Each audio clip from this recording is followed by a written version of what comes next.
there will be no doom. One soul. Have pity on those whose chances grow thin.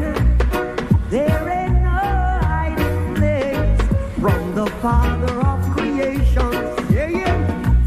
One love. What about the one? One love. What about the Let's get together and feel alright. I'm pleading to mankind. One love. One heart. Give thanks and praise to the Lord. And I will Feel alright. Let's get together and feel alright. give thanks and praise to the Lord. And I will Feel alright. Let's come and get together and feel alright. 1, 2, 3.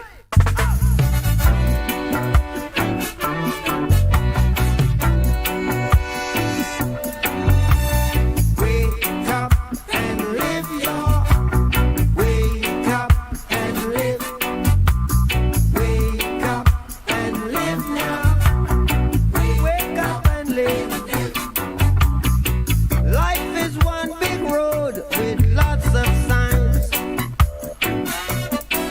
So when you're riding through the ruts, don't you complicate your mind. Flee from hate, mischief and jealousy. Don't bury your thought, put your vision to reality. Yeah. All together now, wake up and live. Wake up and live. Wake up and wake up and live. Yeah. Wake up and wake up and live.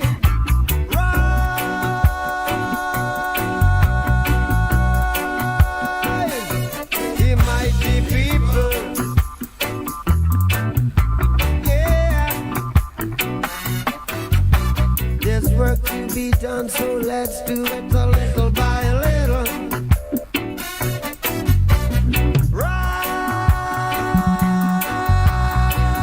Rise from your sleepless slumber. Yes, yes, yes, yes. We're more than sand and the seashore. We're more than numbers. All together now. Wake up and live.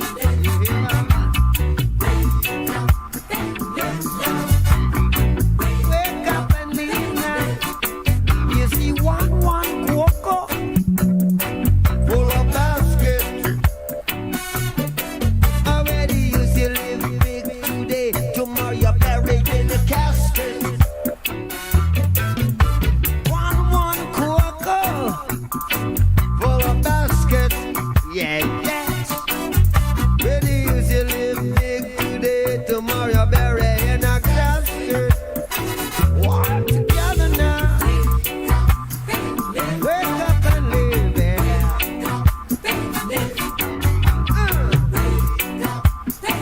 Wake up and live. Keep on playing. Yeah, yeah.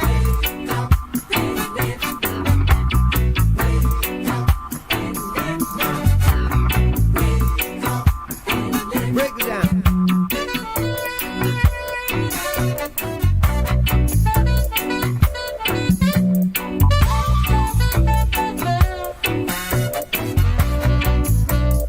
Come on, man.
make a change.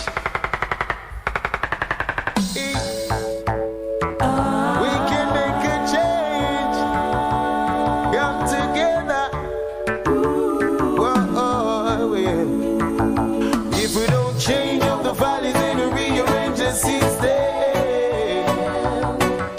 we're always gonna be, you know, the victim. If we don't change up the valleys and rearrange the system, we're always gonna be, you know, the victim. My heavens declare Rastafari glory. Haile Selassie manifests his life. Well, now I shall tell of my story, 'cause this story has been life.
Yeah.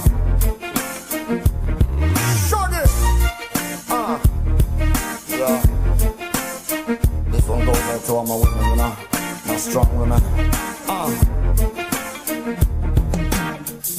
So amazing how this world was made. I wonder if God is a woman.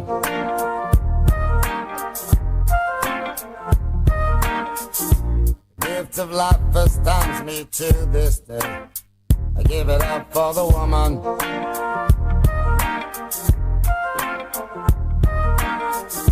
She's the constant wind that fills my sail. Oh, that woman. With a smile and a star, she'll protect you like a child. That's a woman.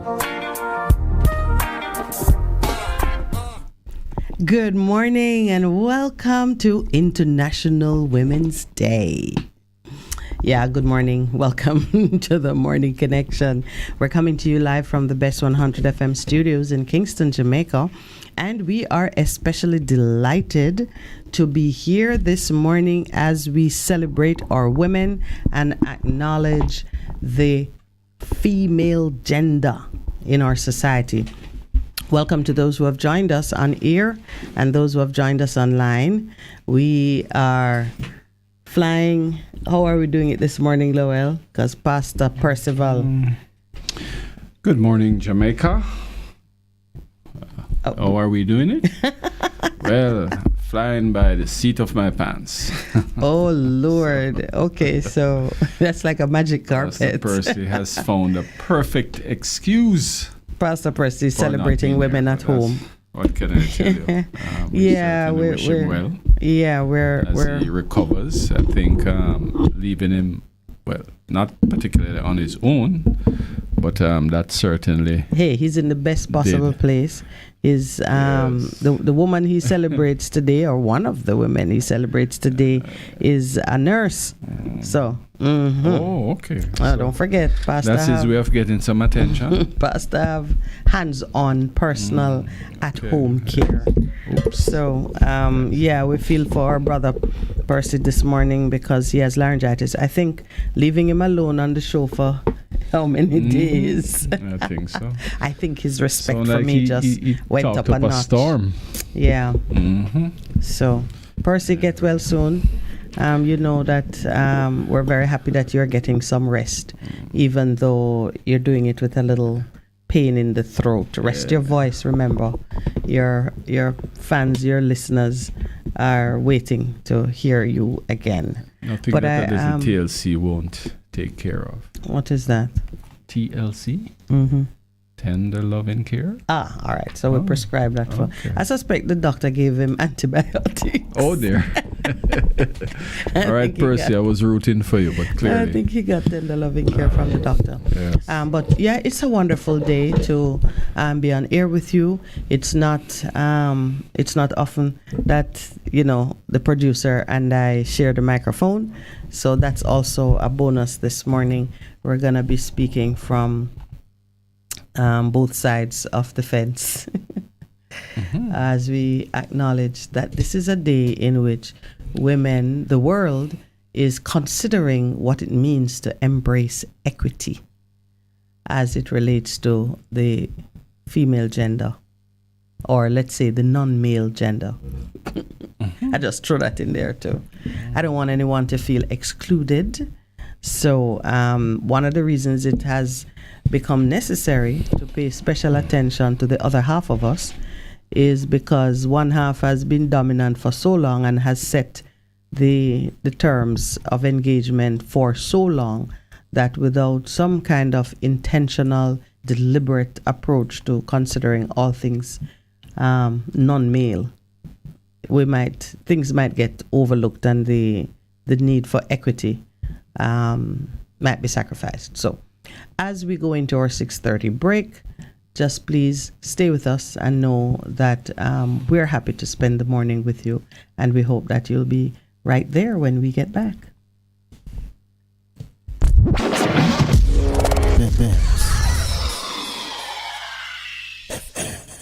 for a better choice in all your electrical supplies. A, authorized 3M dealer and better brand names. B, better service including free island-wide delivery. C, all major credit and debit cards accepted. It's ABC Electrical Sales. Shop number 8, Hagley Park Plaza, Kingston 10. Open Monday to Friday, 8 a.m. to 5 p.m., Saturday, 8 a.m. to 4 p.m. We make your electrical jobs as easy as ABC. Call 754-3825-8 or fax 754-3659.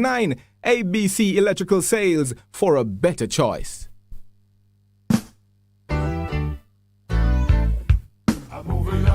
Bess100 FM presents the Mature and Moving Up Show with Lascelles Butch Chen on Thursdays from 6 to 9 p.m.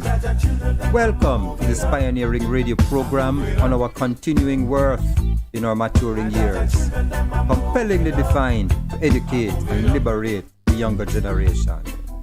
Tune in and welcome. Having trouble getting parts for your Mazda? Maljam Auto Parts is your solution. Find Maljam at the new and convenient location off Upper Waltham Park Road at 9 Kingswood Avenue. Maljam Auto Parts, with over 25 years experience, providing all Mazda parts, new and used. Call 923-4389 and 461-1786. Maljam Auto Parts, serving your Mazda needs. What should a taxi service do for you? On-Time Taxi Service is more than just a ride to the other side of town. They offer clean and spacious vehicles, reliable service, and promise to always look out for their customers. They'll come when you call and take you where you want to go on time. From anywhere at all.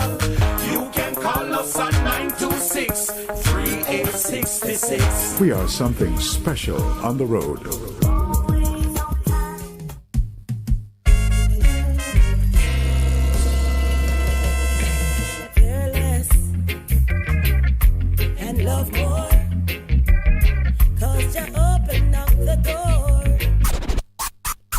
Live, camera, volume. Live it up Fridays on Bess100 FM. 10 a.m. to 2 p.m. with I, Ibi Lion, each and every Friday. Giving you the better vibes, heard everywhere. Some things that watch me fly. Need a package delivered? Give Via Express Courier and Shipping a call. We have secure and efficient island-wide delivery at competitive rates. Same day and next day delivery are also available with 32 pickup and drop-off locations island-wide. We offer the most accessible courier services. Contact us now at 876-499-2621 or 876-499-2554 or visit our website at myviaexpress.com or visit one of our 32 locations across the island. Choose Via Express Courier and Shipping for your everyday and island-wide shipping. The Morning Connection is not your usual talk show. We aim to stimulate discussion and chart new paths to self-empowerment. So please join us, Minett and Percy, on The Morning Connection, Mondays to Thursdays, 6 a.m. to 10 a.m. on Bess100 FM. It's good, it's better, but nothing beats. Good morning and welcome back.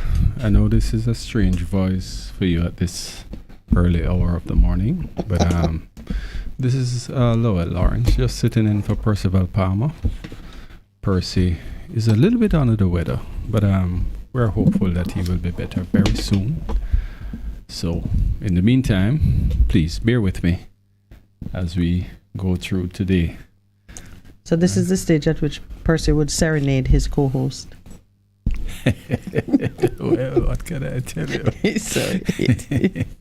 And well, it is clear that you miss Percy, so you know what can I tell you? No, but you're sitting in, so you should just they say pick up the slack. I'm just warming the seat for Percy. Don't know about the serenading part of it. Hold on. Oh, did not sign up for that part at all. So, you know, what's happening there? No.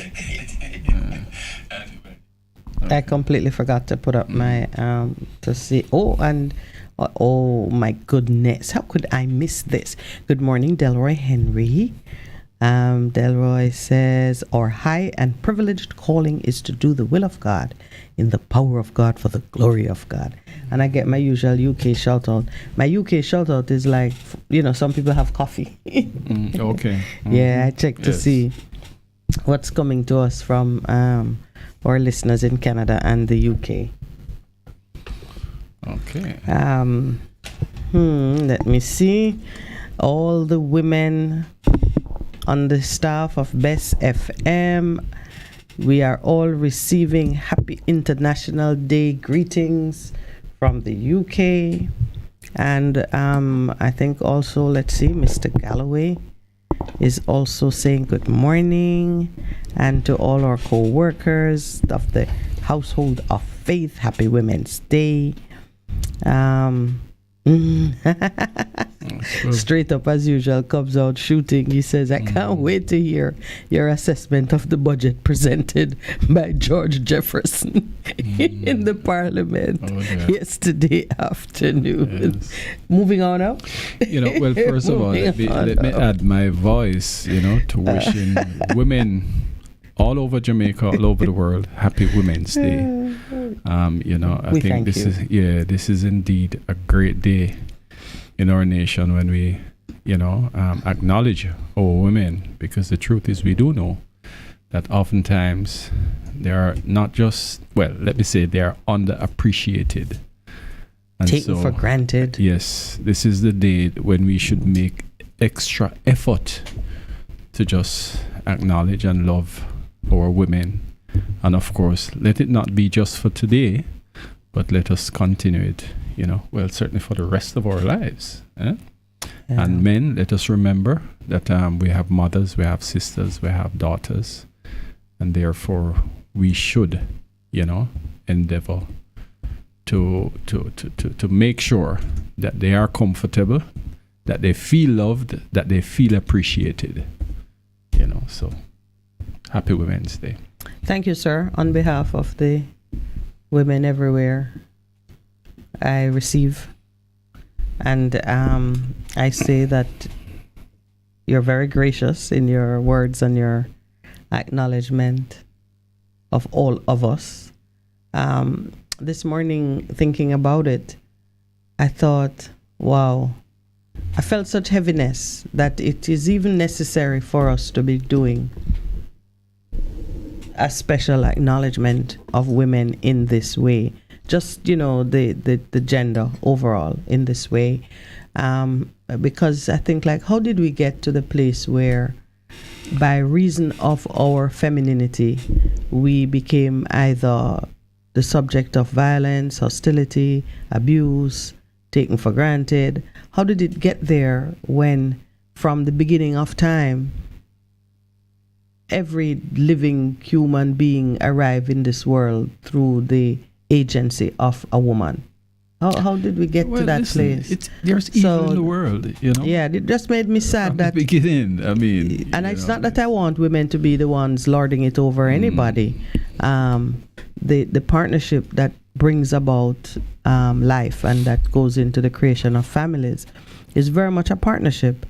And I would have imagined that if one had to choose who to revere and honor in the setting of a family, you would have choose the woman, just out of sheer respect for the effort and the commitment that she has to bring to the creation of families. If she don't put her body on the line, it will never happen.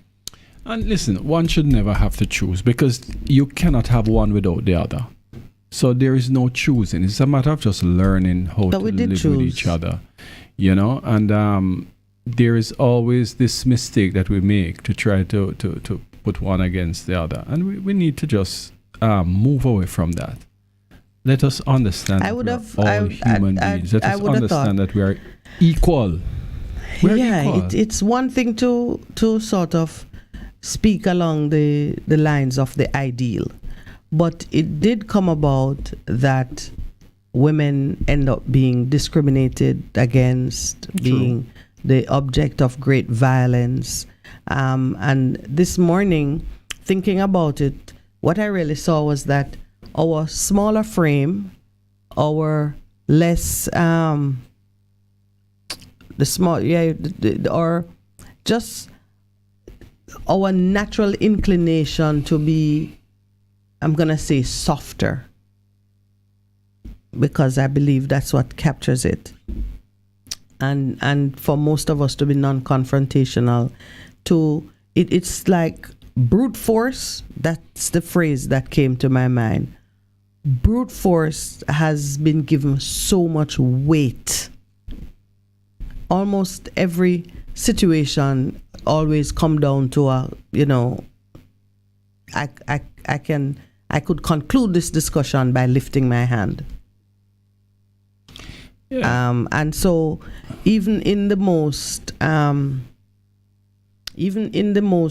exalted settings or intellectual settings, there comes a point of frustration when violence seems a very convenient way to shorten things.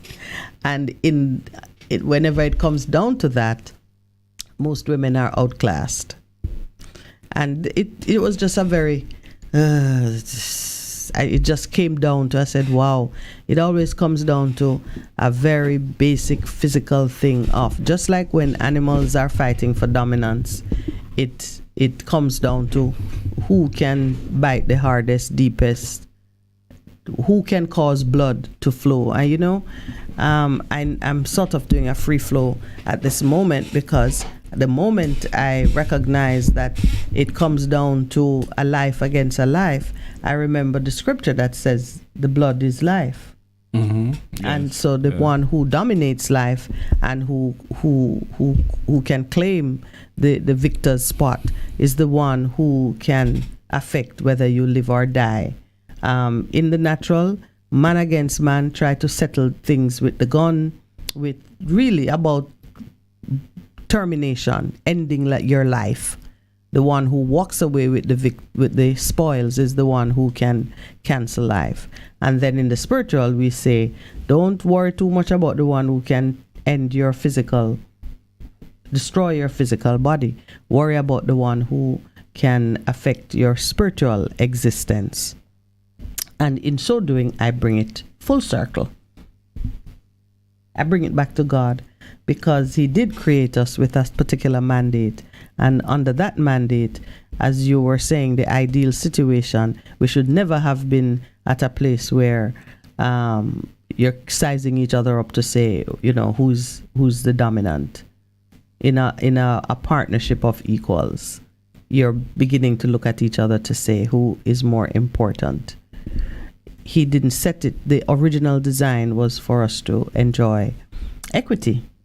There you go.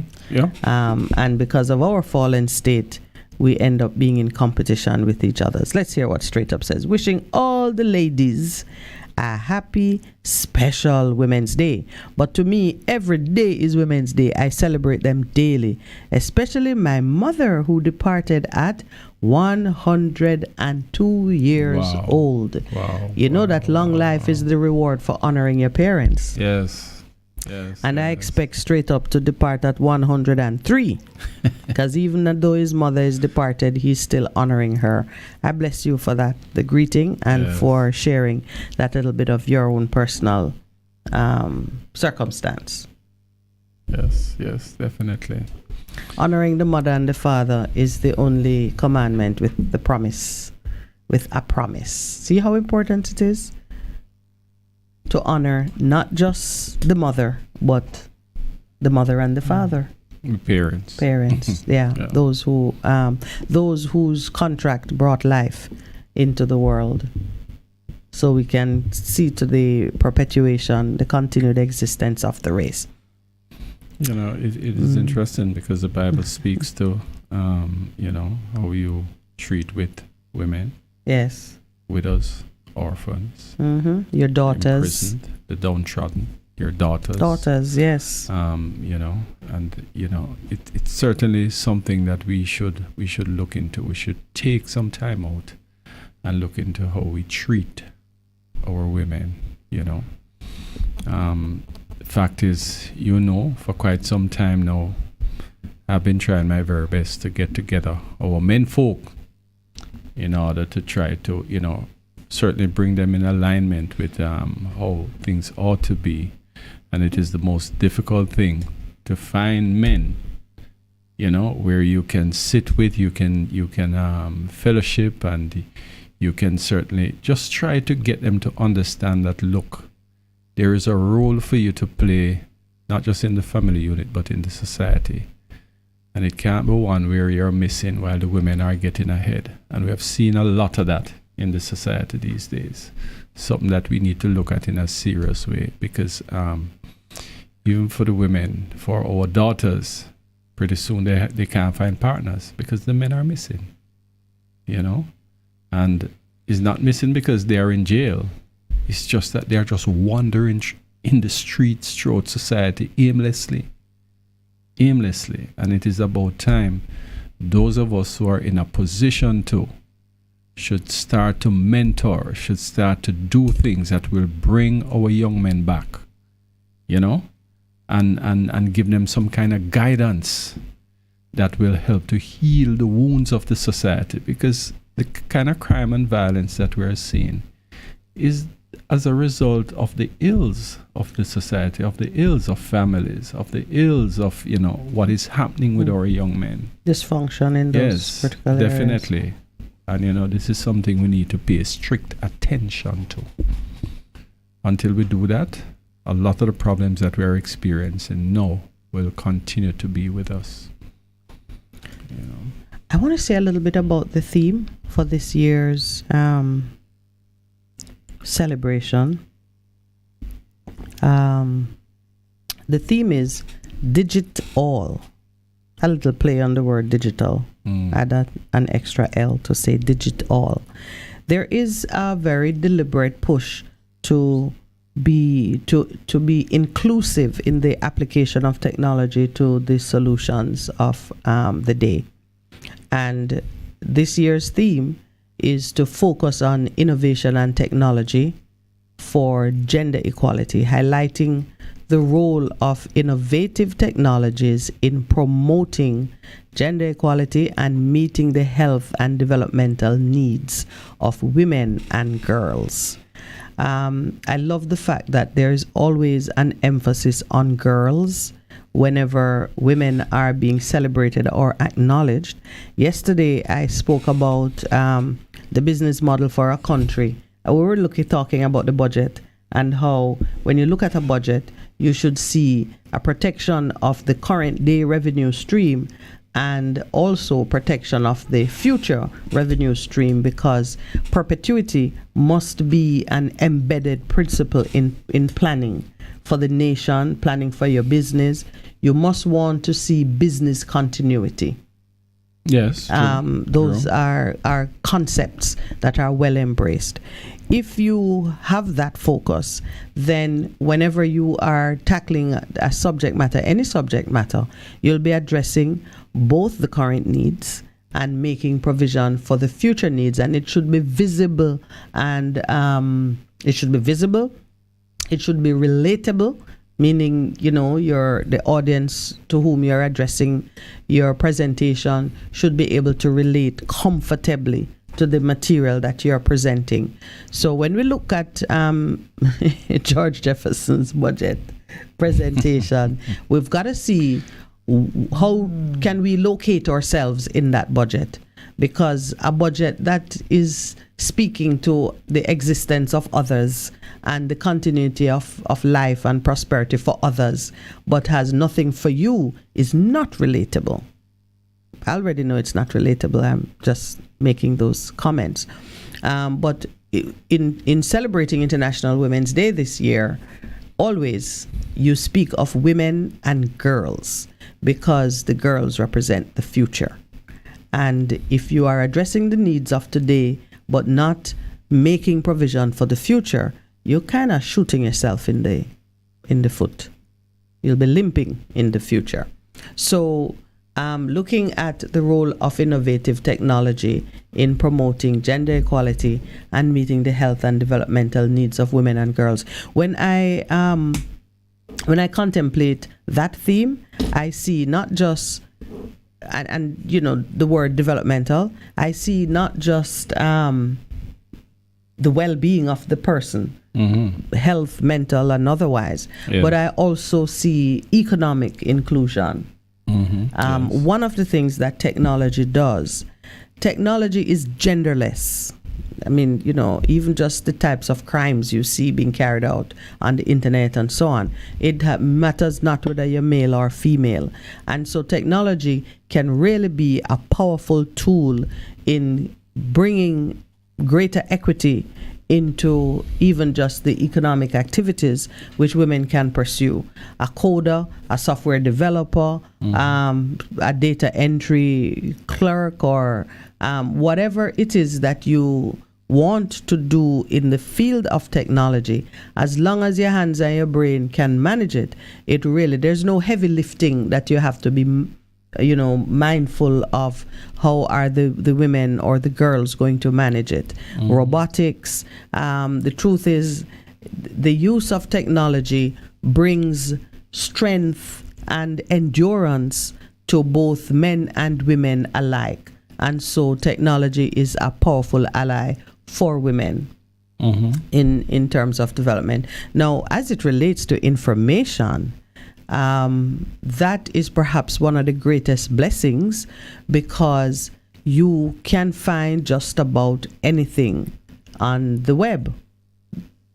Search engines, and there are many sites that have been developed which are specially curated to meet the needs of various groups, women being in the forefront of that. So it is an excellent theme, but beyond it being a theme, what would be wonderful is to see some resources being put behind pursuing this year long. I know that it is a very popular thing now for most companies to have this or that program which is specially geared towards addressing the needs of women. But I don't know, it still carries it just feels like tokenism. To this day, it still feels like tokenism. Even when you hear banks and financial institutions advertising, you know, programs which they have developed just for women, you kind of wonder,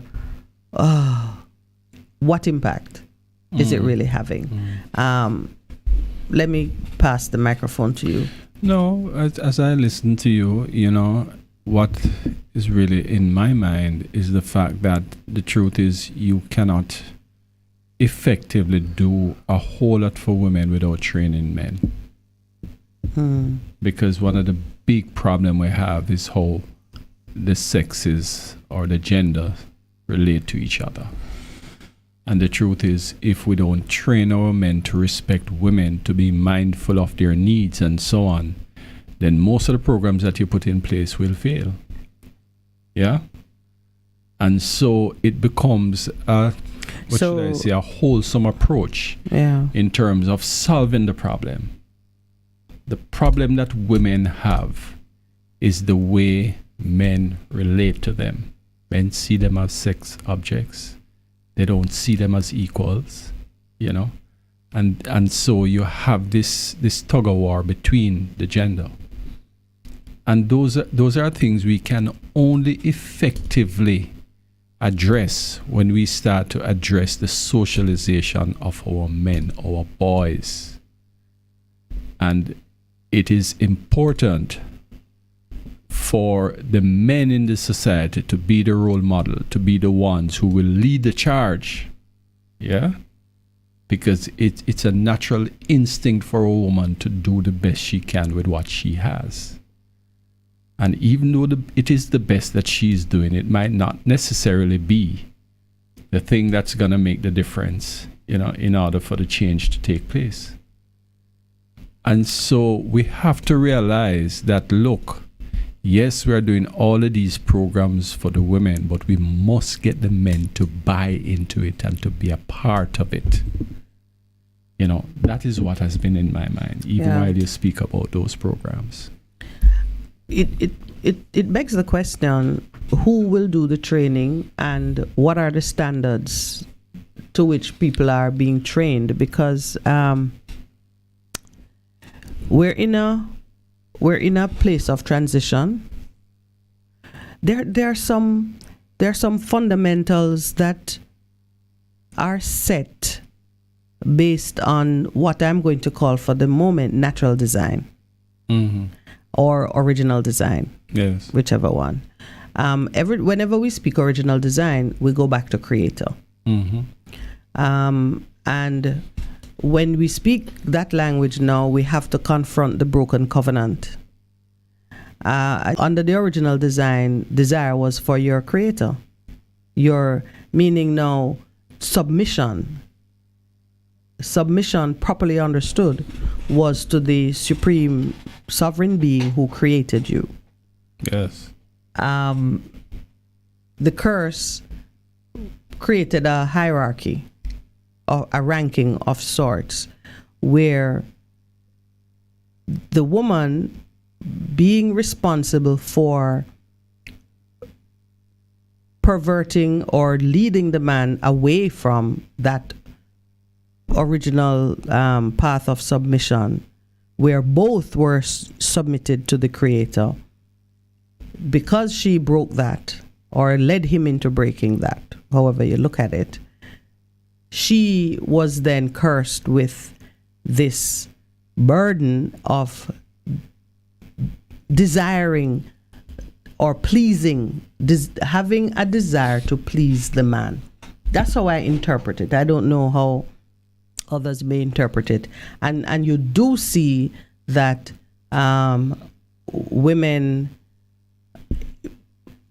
cast in a more nurturing role tend to want to take care of and make sure this one is happy or that one is happy.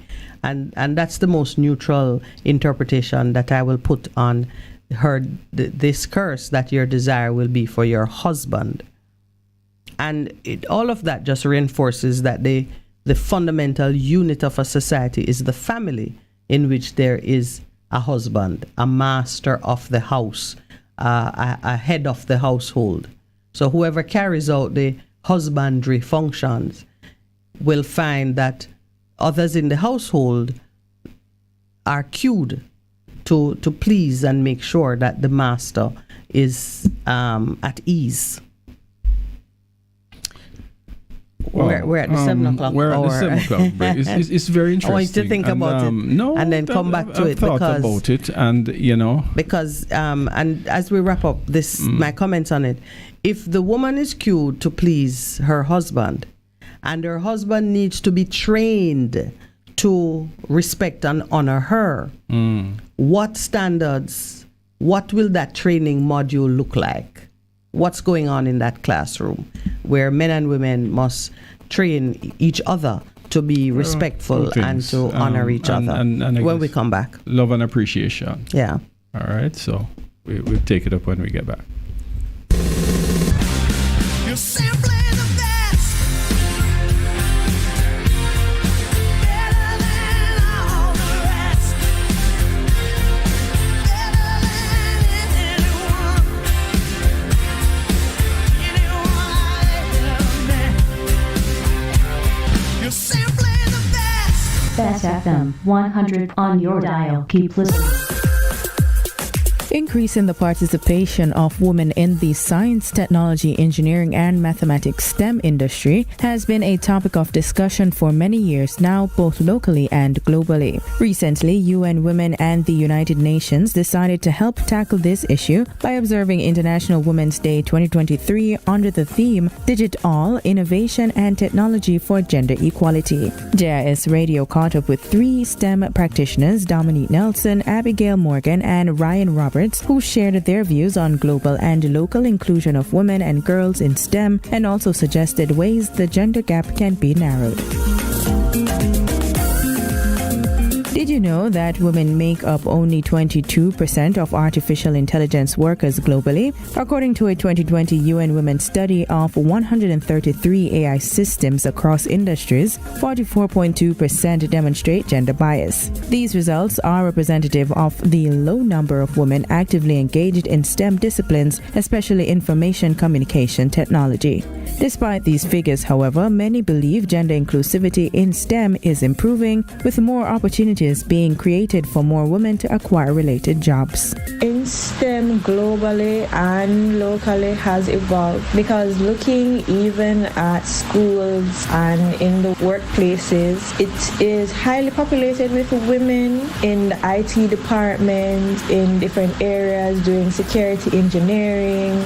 We have different programs, she codes, women in tech, different engineering networks that are available for women to break into these industries. For me, I think more needs to be done locally in regards to that. However, women still have a lot of ground to cover before there are equal opportunities for them. UN Women also reported that a study on gender equality done by the Massachusetts Institute of Technology found that women in STEM fields are paid less, promoted less often, and awarded fewer resources than men. Web developer Abigail Morgan endorsed this view, sharing that while she believes inclusivity is taking a step forward in STEM, employers are still valuing gender over qualifications and competence. The only problem I do have, or the only concern, dare I say, is that when females leave from secondary and tertiary institutions and they're about to go into the working environment, is it as welcoming to female as it is to a guy? In some cases, yes, but in some cases, there are still some issues. You still have women that are victim of discrimination and harassment in these workplaces. So how do we address the lack of inclusivity of women and girls in STEM and their limited access to the digital world? STEM practitioner Ryan Roberts said more focus must be placed on removing the stigma that technical disciplines are more suited to men. I think the best way to do it is to get rid of the stigma that it's a male thing. In all honesty, I have met lots of women that code better than I can code, and that are better than me in a lot of the science subjects. I believe that there should be some bias training, because there's no way you would like somebody to come into your company and then they feel harassed or discriminated. So make sure that the companies can identify and counteract the bias. STEM practitioners Abigail Morgan and before her, Ryan Roberts. Meanwhile, Dominique suggested that more clubs and associations should be established to pay special attention to women and girls who want to do STEM, and even for those without the dire interest. Get them invested from primary school, or if not primary, in high school, get them included, get clubs, societies, having organizations that they can be a part of from an early age. Get more mentorship programs that can actually give career advice and guidance. You can also have like apprenticeships where you have different companies helping women to break into the industry and introduce them to different careers. That's it for this feature. Thanks so much for tuning in, and we invite you to log on to jis.gov.jm for this and other interesting news and features. On behalf of studio engineer Joel Samuels, I'm Jada Francis. Walk good. A production of the Jamaica Information Service, the voice of Jamaica.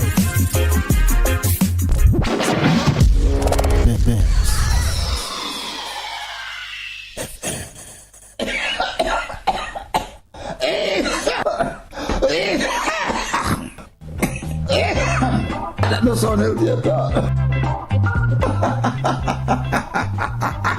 Get healthy, my friends. Stay balanced. Tune into this station, Bess FM-100, every Saturday morning, 8 o'clock to 9, for this wonderful program, Your Health Today, with me, Dr. Clarion Palmer. Yes, get healthy, get healthy, get healthy. Stay balanced. Bess FM-100, Saturday morning, 8 o'clock, with me, Dr. P. Get healthy. Ulcer Shield is an all-natural herbal product that will fight internal ulcers, acid reflux, leaky gut, irritable bowel syndrome, and bacterial overload. Put 1 teaspoon of Ulcer Shield daily in your favorite juice or tea and watch the improvement in the health of your gut. Get your Ulcer Shield today at Hapco Herbs and Extracts. Call 876-540-8871. That's 876-540-8871. For a better choice in all your electrical supplies, A, authorized 3M dealer and better brand names. B, better service including free island-wide delivery. C, all major credit and debit cards accepted. It's ABC Electrical Sales. Shop number 8, Hagley Park Plaza, Kingston 10. Open Monday to Friday, 8 a.m. to 5 p.m. Saturday, 8 a.m. to 4 p.m. We make your electrical jobs as easy as ABC. Call 754-382-528 or fax 754-3659. ABC Electrical Sales, for a better choice.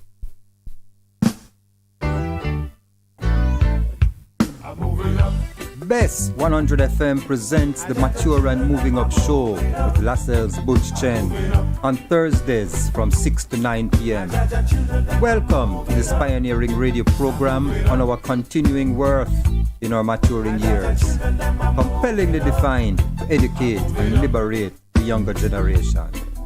Tune in and welcome.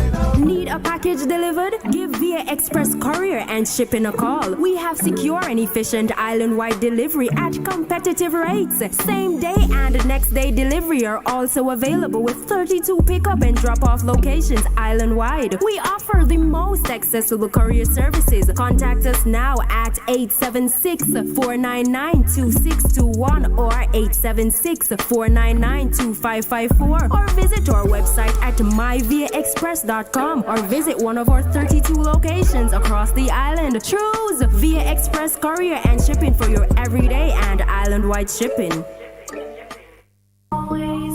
What should a taxi service do for you?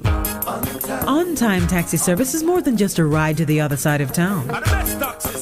They offer clean and spacious vehicles, reliable service, and promise to always look out for their customers. They'll come when you call and take you where you want to go on time. From anywhere at all. You can call us at 926-3866. We are something special on the road.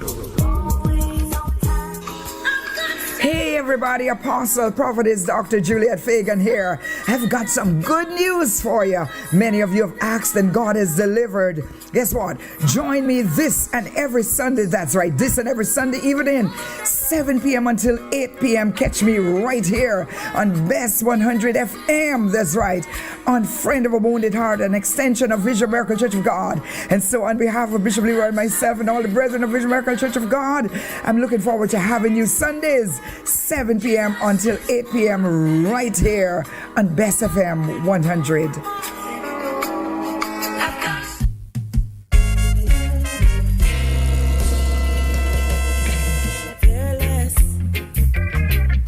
And love more, 'cause you open up the door.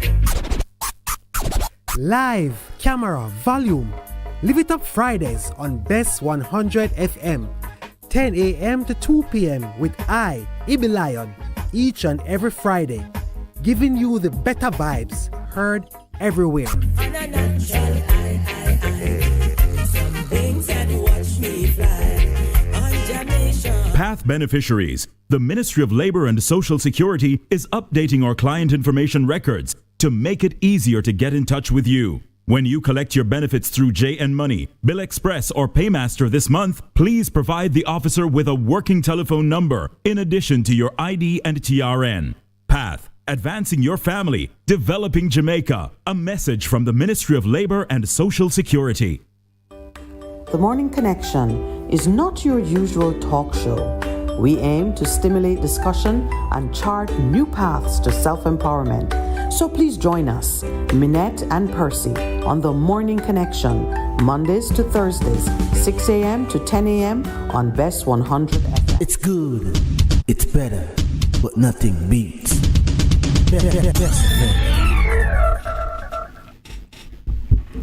Welcome back and thank you for joining us this morning.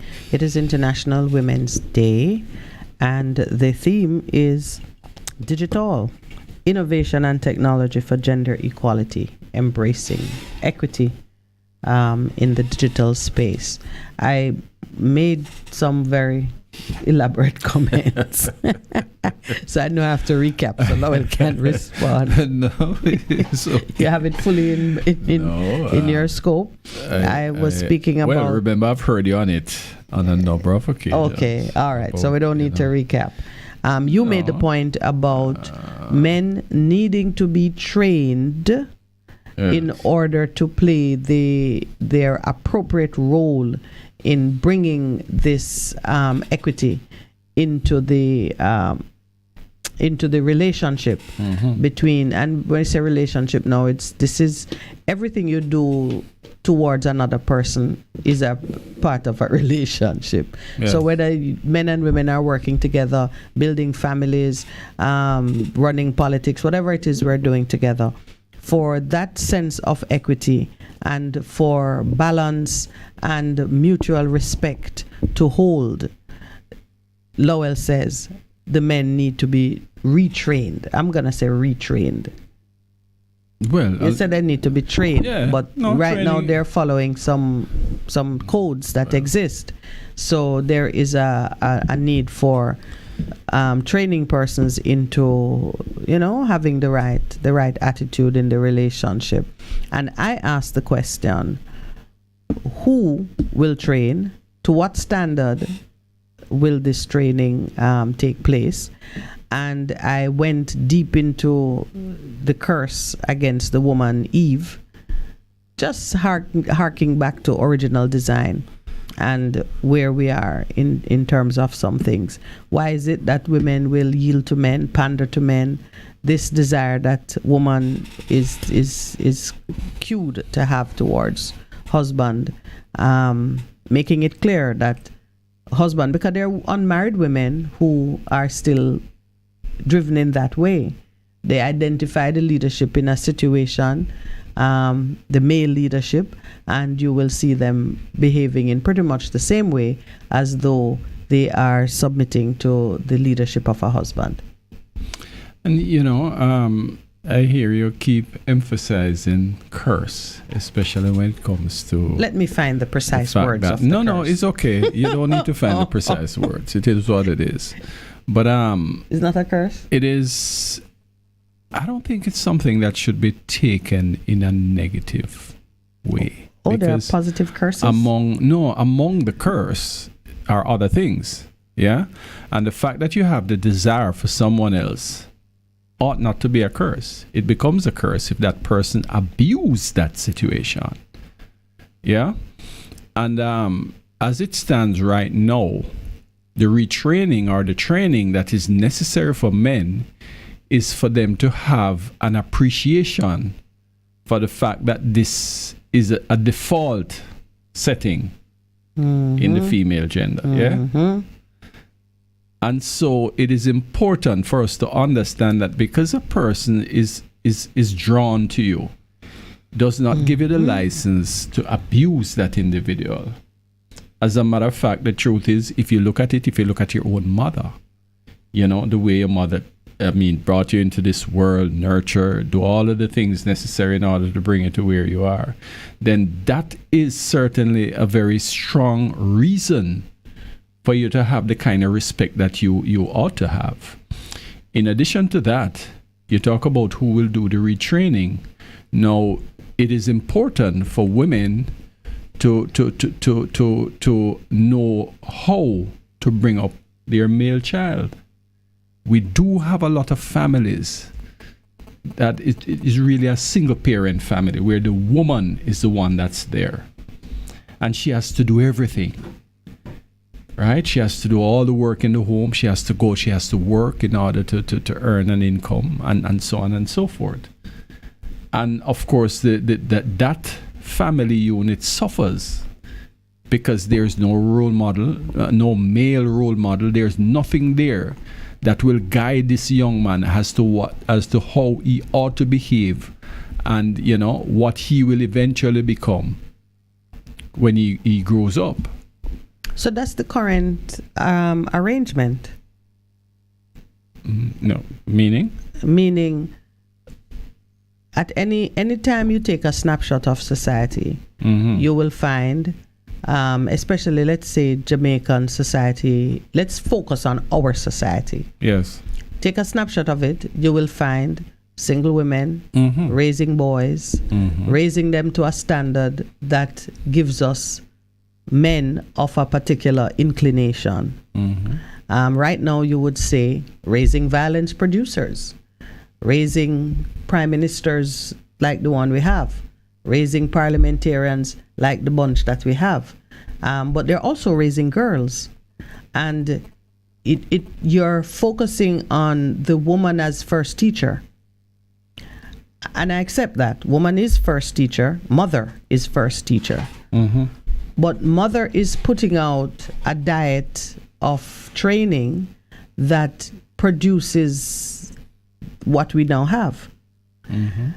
And so the reason I posited the question as I did and framed it the way I did is because whether you like it or not, and women have to take responsibility for the crop of young people and adults that we have, because we are indeed first teacher. We're not last teacher, and we're not the only teacher, but the fundamentals come in the home environment.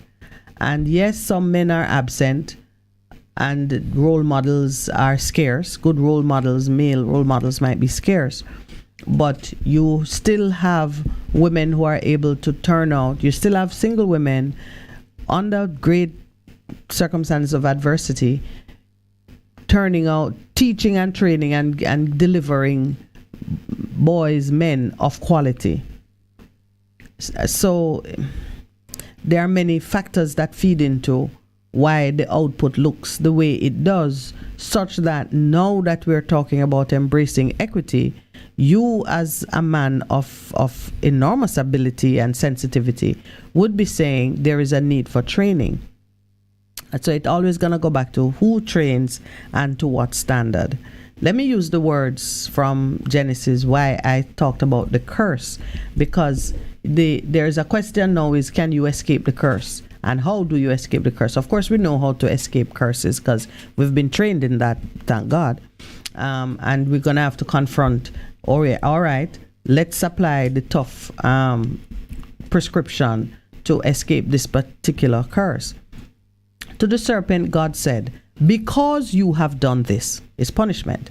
You are cursed more than all cattle and more than every beast of the field. On your belly you shall go. You shall eat dust all the days of your life, and I will put enmity between you and the woman, and between your seed and her seed. He shall bruise your head, and you shall bruise his heel. To the woman he said, I will greatly multiply your sorrow and your conception. In pain you shall bring forth children. Your desire shall be for your husband, and he shall rule over you. Then to Adam he said, because you have heeded the voice of your wife, and have eaten from the tree of which I commanded you, saying, you shall not eat of it. Cursed is the ground for your sake. In toil you shall eat of it all the days of your life. And it continues. So if the inequality between men and women began as the result or the consequence of misbehavior and the result of punishment, I'll take out the word curse, and it began as punishment. To me, it means that escaping the punishment, redeeming yourself, must be in accordance with the track laid down by the one who imposed the punishment. So who to train? The truth is, men can train, women can train. Yeah, both. But the standard to which we would have to execute this training must be those principles set by Jehovah, who imposed the curse, who says, your redemption shall lie in your following the way set by my son whom I have sent, so you could crucify him. He is the seed of the woman who will crush the head of the serpent. you'll have to follow this path. Of course, you know that everything we do kind of takes us back to the light and the way, because really, while we see technology as one of the tools that can restore some balance, we are seeing out of the research that only 22% of all artificial intelligence AI workers globally are women. And there are some reasons for that. There are some countries in which women can't even be educated. How would they participate in anything without the necessary education? And what I'm seeing is you have to examine the fundamentals of how women would get onto the playing field in the first place. You follow? Yeah. And those inequalities arise out of the same broken covenant between man and God and men and women. And you just yesterday there was a news coverage about an investigation. No, actually they I think in the Emirates, the leader condemning what appeared to have been a systematic poisoning of girls in schools, arising from a rejection of the idea that girls should be educated. So girls were falling mysteriously ill in a number of schools, and it pointed to a deliberate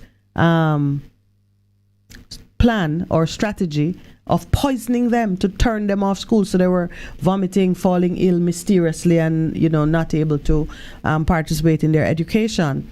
Now we know that in some of the Muslim countries they have the very repressive regimes against women being educated or working and so on and so forth. No matter how good technology is as a tool to bring women some degree of parity, if the women can't be educated, if they won't let them out of the house, if the girls are punished for, so before we even get to technology and being a tool, being used as a tool, and those strategies for inclusion, we have to bring the women into the space where they can benefit from these things. And it starts with fathers and fathers embracing and letting the girls go to school, men allowing their wives to drive or to learn how to read and write. And do you follow what I'm saying? I follow what you're saying. And still in those societies, it's still women who bear children.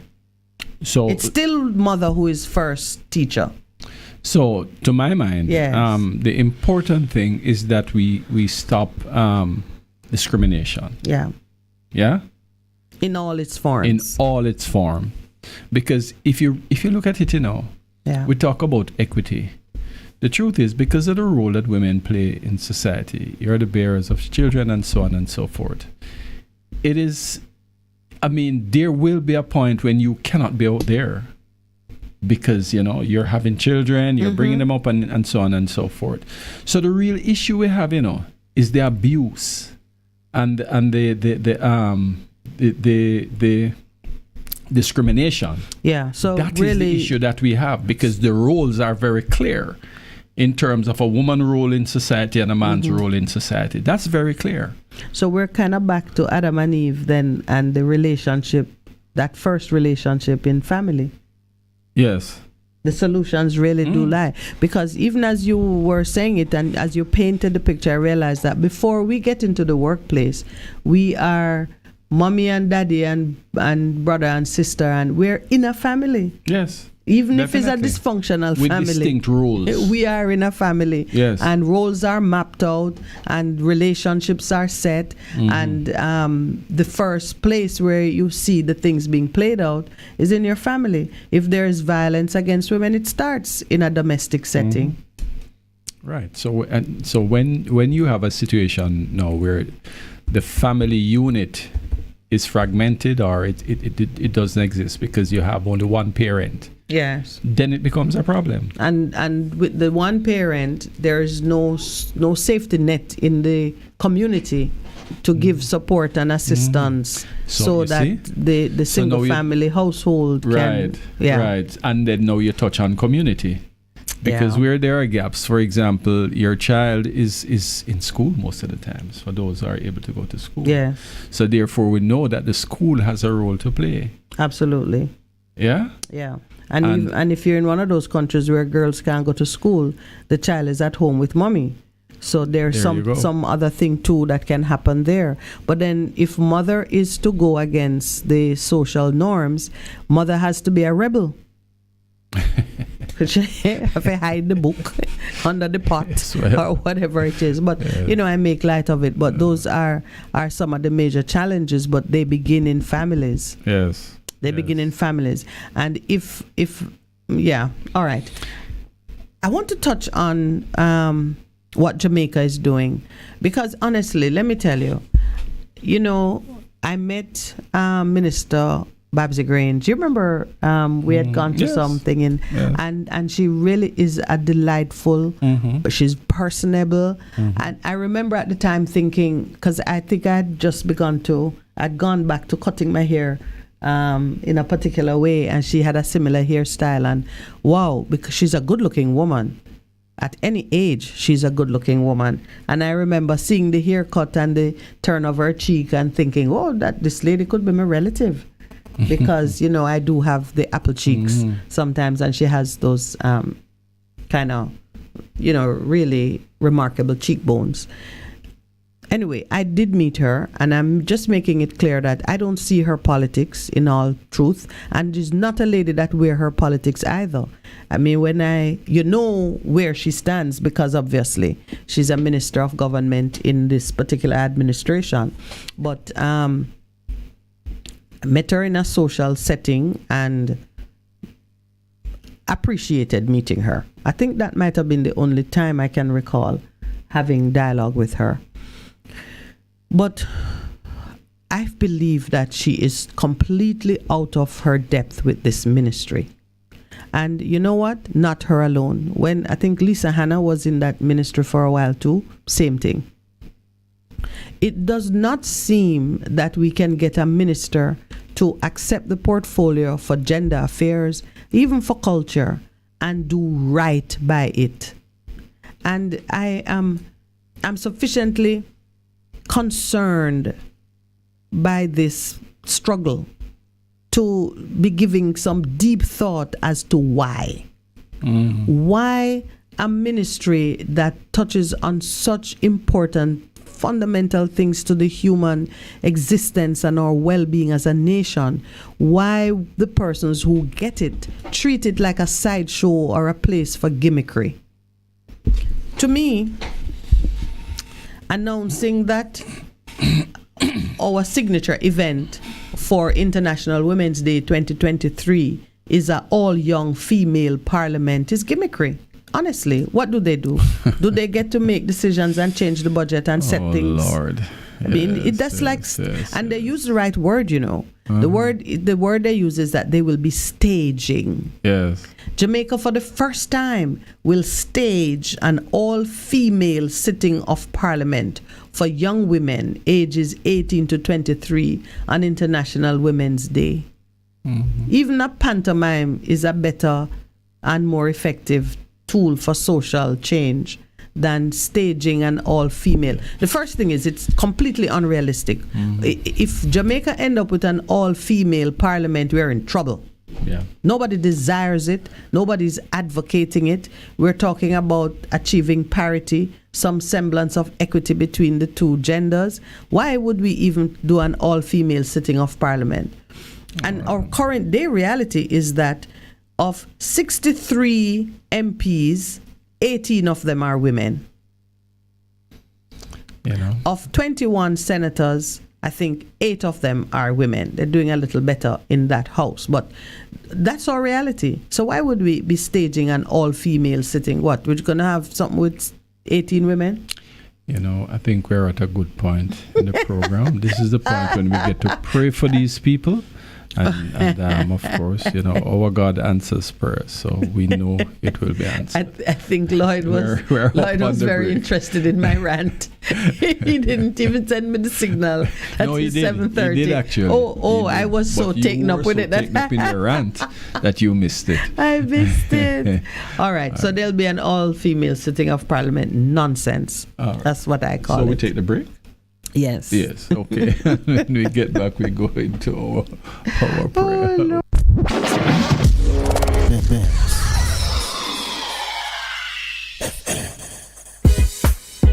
Veg Printers for all your printing needs. We specialize in calendars, flyers, brochures, and more. Call us today at 968-7506. That's 968-7506. Or visit us at 4 East Bloomsbury Road, off Hagley Park Road.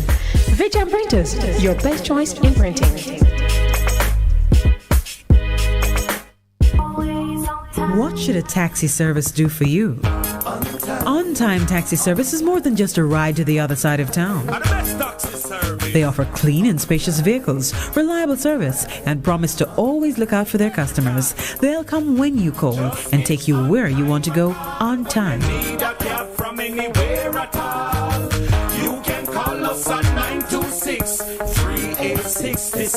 We are something special on the road. Greetings, brothers and sisters.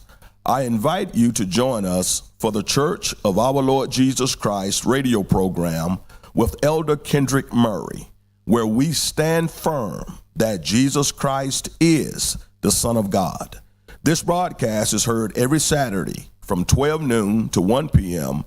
and again on Sundays from 4 to 5 p.m. The church is located at 3550 Pleasant Valley Road, here in Mobile, Alabama, in the United States. You may visit our website at sonofgodlives.org or our YouTube page at Minister K. Murray. Or you may call us at area code 251-300-8812. God bless you, and we look forward to you tuning in to the program. Hello. Pastor Howard Palmer here, coming to you from New York City this and every Saturday morning, 6 a.m. to 8 a.m. That's right, 6 a.m. to 8 a.m. this and every Saturday morning, right here on Bess100 FM. Don't you miss it.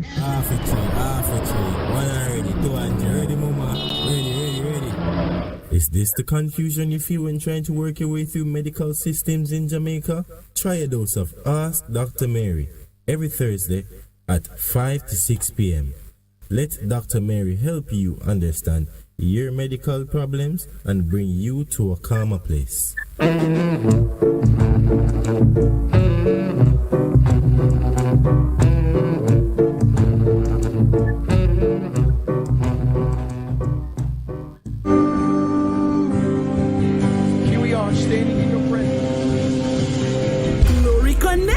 Glory Connect. Join us on Bess FM with Apostle Prophetess Denise Wellington and Pastor Alicia Gonzalez Morgan every Saturday at 4 p.m. on Bess FM Radio. Come out and discover your purpose. Take up that phone and dial now. Call and experience something new. Experience something great. Experience your own expression of encountering the supernatural glory of God's abundant life and transformation being fulfilled. What are you waiting for? Are you depressed, oppressed, worn out, tired, or stressed? Have you discovered your true purposes yet? This is the moment. What are you waiting for? Connect now to Glory Connection. Call and experience the Word of God, intercession, healing, and deliverance. Experience something great. Receive salvation and breakthrough. Connect. Tell a friend, family, and your neighbor. See you then. The Morning Connection is not your usual talk show. We aim to stimulate discussion and chart new paths to self-empowerment. So please join us, Minett and Percy, on The Morning Connection, Mondays to Thursdays, 6 a.m. to 10 a.m. on Bess100 FM. It's good, it's better, but nothing beats.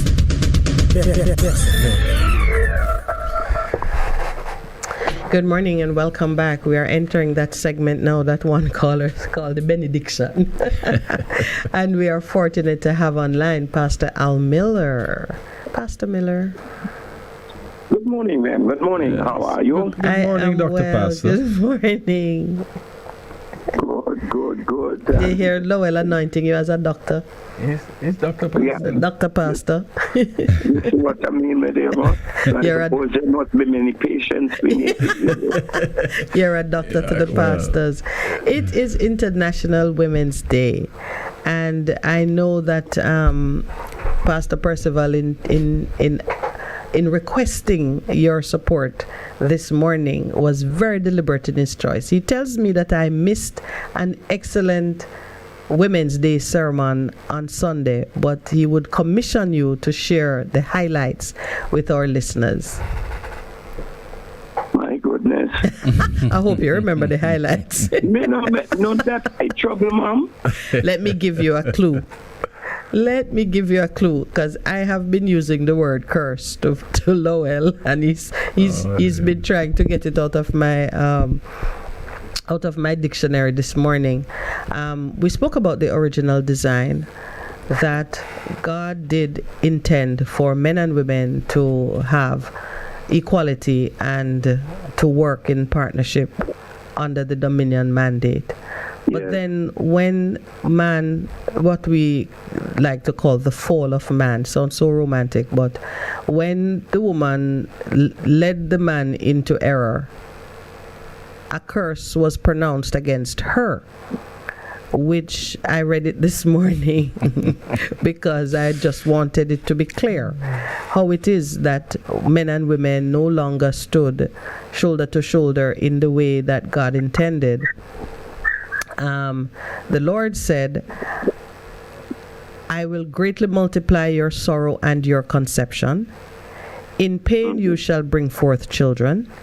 Your desire shall be for your husband, and he shall rule. And he shall rule over you. And therein, I think, lies the rub, as they say, because the submission, which was originally intended for man and woman to be fully submitted to God, now husband is standing, wife is desiring him, and husband is the one whose submission to God represents the family's submission to God. But there is a path to redemption, as I mapped it as the path to redemption, which is what would bring us back to that original mandate or original design. And Percival was sharing with me how creatively and intriguingly you mapped it out in your sermon on Sunday. I felt it might be good to share it before we go into prayer for the nation. So you remember now what you were teaching on Sunday? Well, little bit it will come. Where's Percival? Percival have laryngitis. You need to go lay hands on him and heal him. Have who, ma'am? Laryngitis. Apparently. What is doing with that one? His voice, the voice. Yeah. All right, he lives, yes. But I think part of what I was saying is not as, fresh, because, so many water has gone under the bridge since. But as you said, the redemption, and we must remember that, yes, that happened as you have outlined, but man also therefore responded in his response to his action, brought them both under the same similar penalties that naturally come to consequences of action. Yes. But we certainly can rejoice that in the coming of Christ, redemption came to us all. Yes. And so we have been redeemed. And so it has brought us back to equality, because we were all made in the image and likeness of God. Male and female made he them. Because biblically, man to God is not male. Man to God is male and female. Mankind. Walking in unity and oneness to complete purpose. Because there are things that the male need that he by himself cannot fulfill. That's why God says that I'm going to make him a help good for him, because there was limitations in him for completeness in terms of assignment. He needed support so that both together can now effectively fulfill the assignment in the earth. So although we are equal, the danger that we are having in the world today is that there is a fight for equality. But equality from a spiritual standpoint is a given. Yes. What we have to accept, however, which is perhaps theoretically the challenge is sometimes with all the gender-based stuff, is that there is equality, and men must understand that before God we stand equal, but there is not equal responsibility. You know, because of assignment. Because there were some things that, for instance, physically, men are built a little physically stronger to can lift weights a little beyond the capacity of the female. It is not a deficiency in the female. It is simply a different of roles and functions. Yes, we are supposed to point at the weight, and the man is to lift it. But you know, that's right. Yeah, if I may. He needs a clear sense of direction. Yes. Yeah, man. But and the design is complementary. It's complementary. Yes. This is it. So they are complementary roles. Yes. And there no need to be any contention. No, any competition. So Minett can now stop talking about the curse because we have been redeemed. No, we are equally cursed. Yes. So we have been equally cursed. Everybody has to suffer the curse. Yes. Somebody started it as usual, yes. But we have been redeemed, you see. Yes. So now we share equal responsibility for the assignment in the earth. Right. And we have different responsibilities in terms of the application in the pursuit and fulfillment of that assignment, so that there are defined roles and functions just to enable the unity to have maximum benefit and effect. And that is what we really must understand and treasure each other.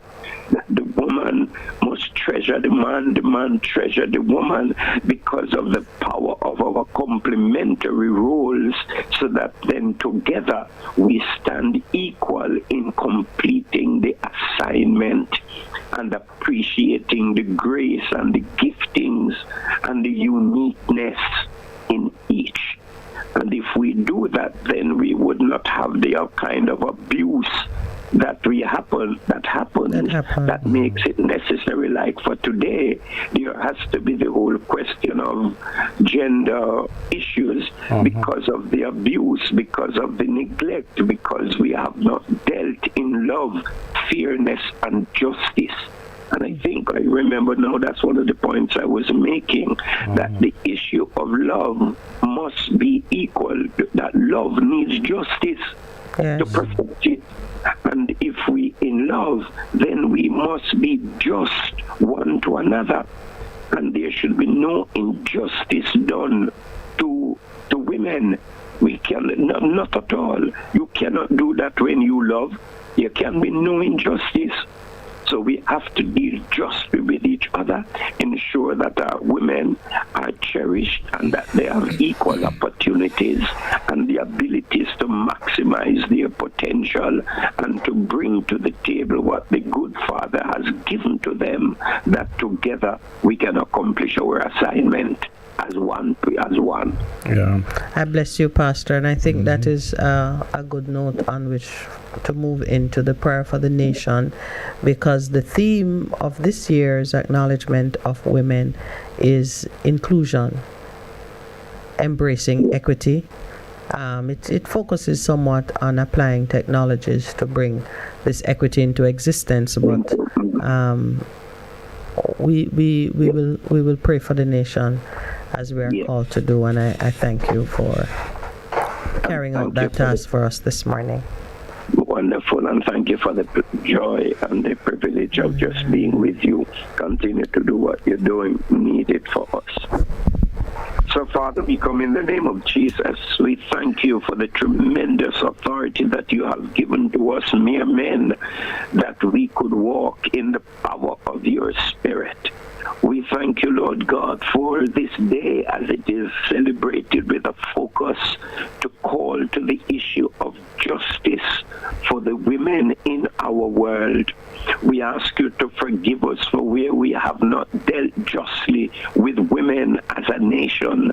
Forgive us in the earth, Father, for all the injustices meted out, the punishment, unfairness to women, and we repent of it, and we ask you to forgive us, Father. Forgive us and forgive all the nations in your grace and mercy for the perpetuating the kind of injustices. And in our own nation, we cry for a just society, and we ask, Father, in your powerful name, that you would cause us as leaders in our nation and us as a people, that we would all cry for justice, the cry for justice on a platform of love one for the other, where in our cry for justice it is with care and concern for others, so that love is what motivates the cry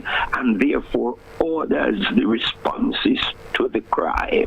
So, Father, may your love fill our hearts as a nation and a people. May we submit to your lordship and imbibe your love deep within our souls and our spirits, that, Lord, we would respond in justice one to the other, treating each other fairly. We thank you for the women of our nation. They have been the backbone of this land in all that they have done to serve and to develop, even times when we as the men have failed in our responsibility, abdicating our position and our place. We repent of it, oh God, and we ask you now to bless us and to bless our women. If in this nation, continue to strengthen them and to guide them and to help us as a people to stand together and do everything to ensure that we wipe out all injustice to women and girls in our nation, that we would respect them and care for them and not abuse them and rape them and belittle them.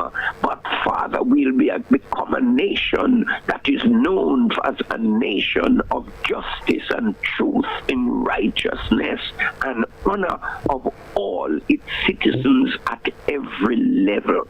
So bless this island nation, we pray, and indeed the earth, because we cry for a visitation of your Spirit upon the entire earth, restoring your kingdom of love, that the message of love and justice and truth will ring through across the continents of the earth, to the praise and glory of your name.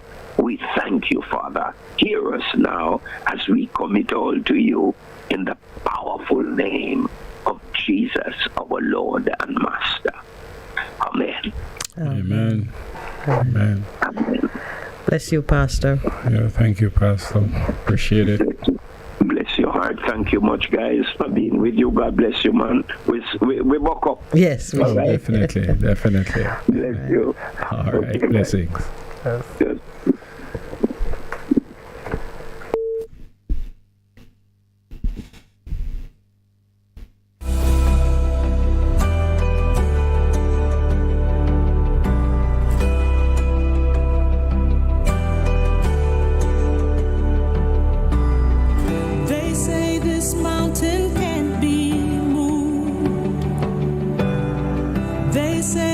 Chains will never break, but they don't know you like we do. There is power in your name. We've heard that there is no way through. We've heard the tide will never change.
And so we continue to make our declarations over the nation. We decree and declare that no longer shall the princes and leaders of the land abuse and oppress the people.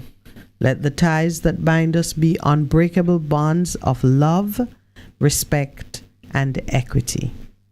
We decree and declare a time of freedom, empowerment, and prosperity for the people, a season of outstanding achievement. We decree and declare that the administration of justice in every sphere of life shall be freed from the limitations of cynical and unbelieving men and women, and that justice shall indeed flow like living waters from the throne of God into the bellies of every man and woman. We decree and declare that every Jamaican man, woman, child shall increase in knowledge of self and of the one true God, such that the divine creative power to prosper and excel shall be unlocked in this generation and generations to come. We decree and declare that the hearts of our leaders and their bowels of compassion be opened to hear the cry of the people and to respond with love, generosity, and respect. We decree and declare that the ordinary men and women in communities across this land will become families that work together in harmony to assure the well-being of all members, giving special care to our children, or elders, or women, and those with disabilities of any kind. We decree and declare that starting today, men and women across this nation shall arise and return to the place of abundance in humility and repentance to reclaim their identity and bring prosperity to their communities. We decree and declare that all citizens be filled with the spirit of shameless audacity, such that we shall persistently seek out the goodness and the blessings that are ours, ask for and secure the benefits of nationhood, knock on every door that should be open to us, and take charge of our destiny. We decree and declare that this nation will move as one in submission to the sovereign will of God, so that the world may see your power and greatness, and you, Lord, will be glorified.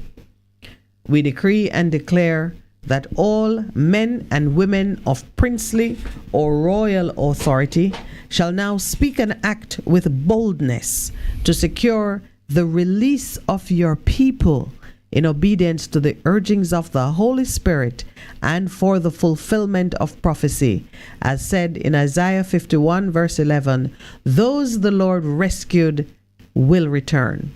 They will enter Zion with singing. Everlasting joy will crown their heads. Gladness and joy will overtake them, and sorrow and sighing will flee away.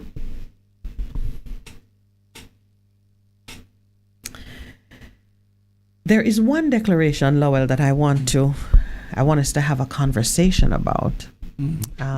Declaration number 7. We decree and declare that starting today, men and women across this nation shall arise and return to the place of abundance in humility and repentance to reclaim their identity and bring prosperity to their communities. Now, when I crafted that declaration, I was very much motivated by the story in the book of Luke about the prodigal son arising when his senses returned to him and going back.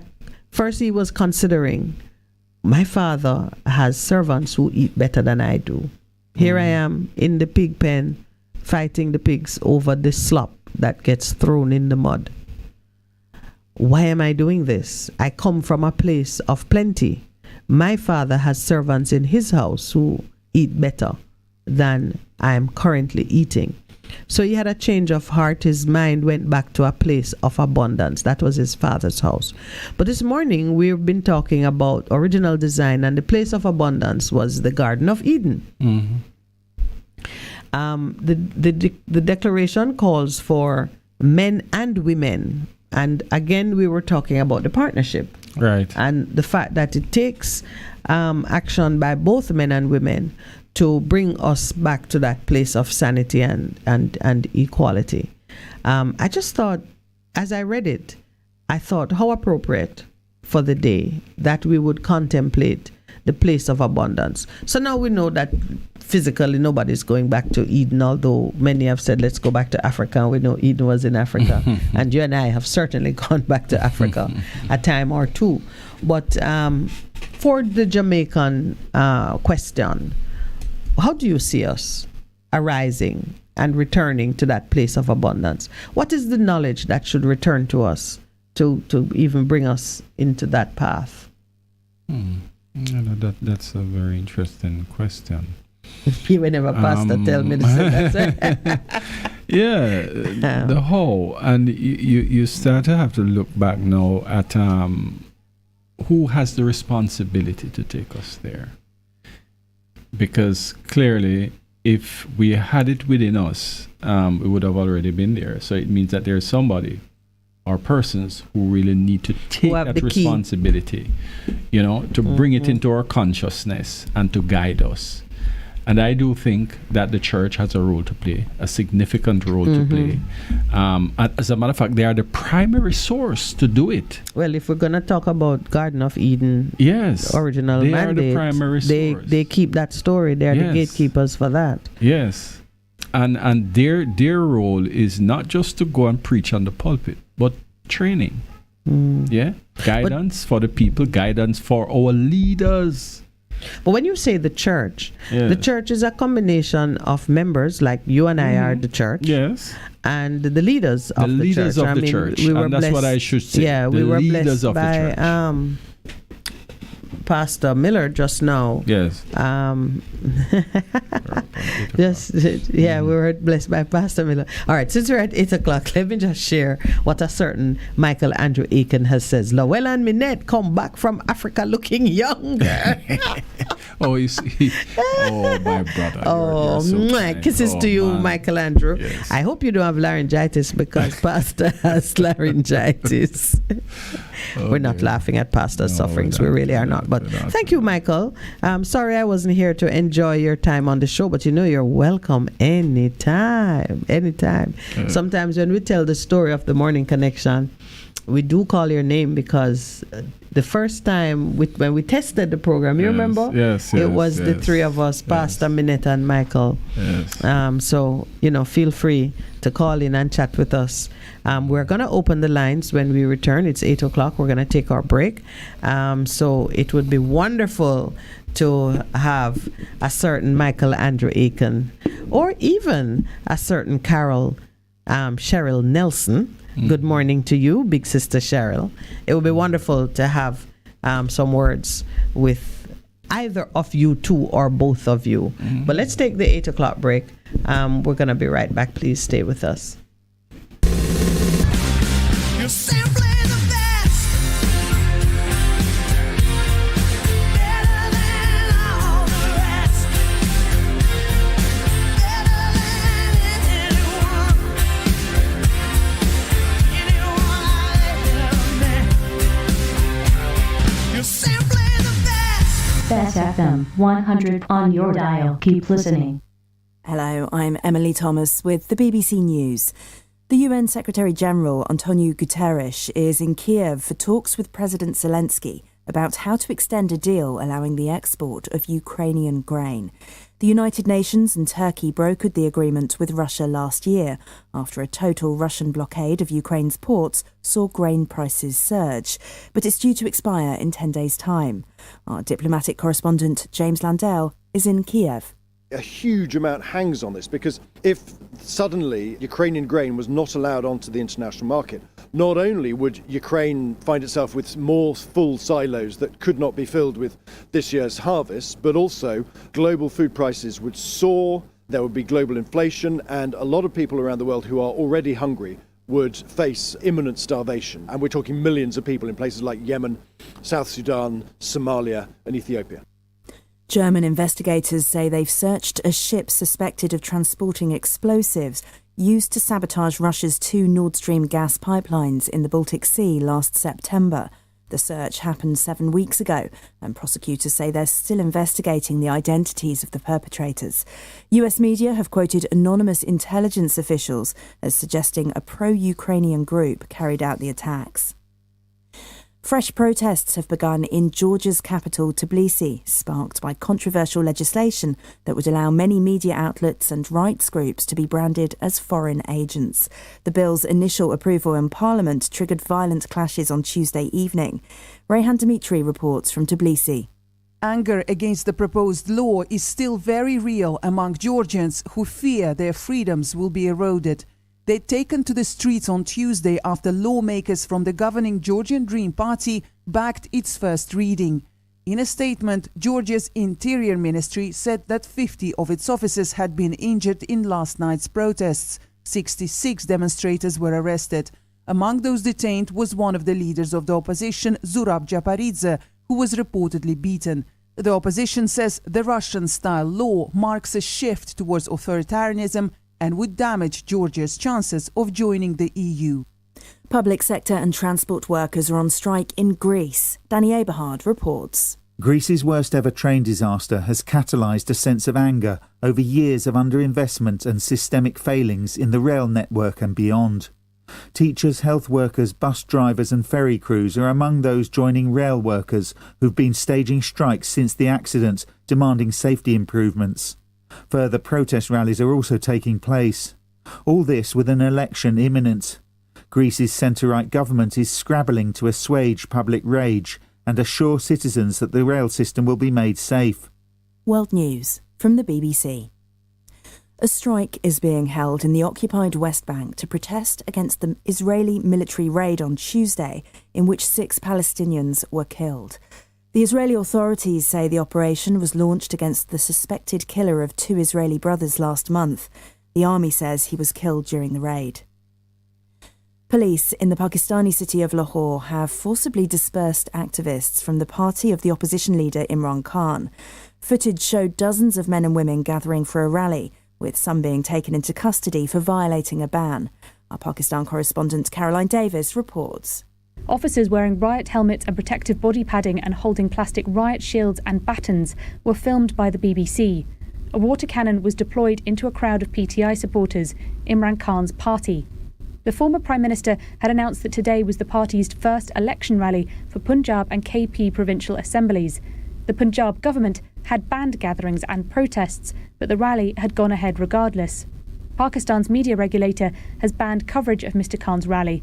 On Sunday, the body announced that no TV channel could broadcast his speeches or news conferences because they said Mr. Khan had been levelling baseless allegations against the state's institution and spreading hate speech.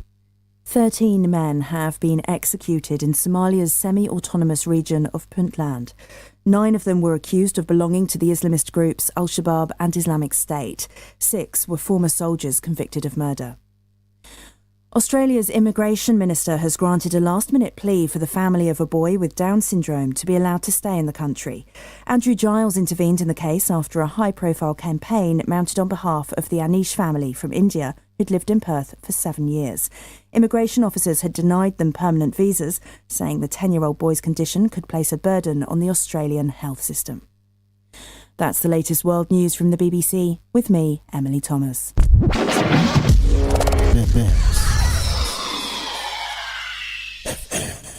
Crystal clear and sharp vision. Ultra Clear is a total natural herbs formulated to activate the adult replacement stem cells in your body, sending them to the eyes to repair the damaged cells. Take 1 teaspoon daily in hot water and watch the improvement in your vision. To get yours, call Hafco Herbs 876-540-8871. That's 540-8871 or WhatsApp 533-0462.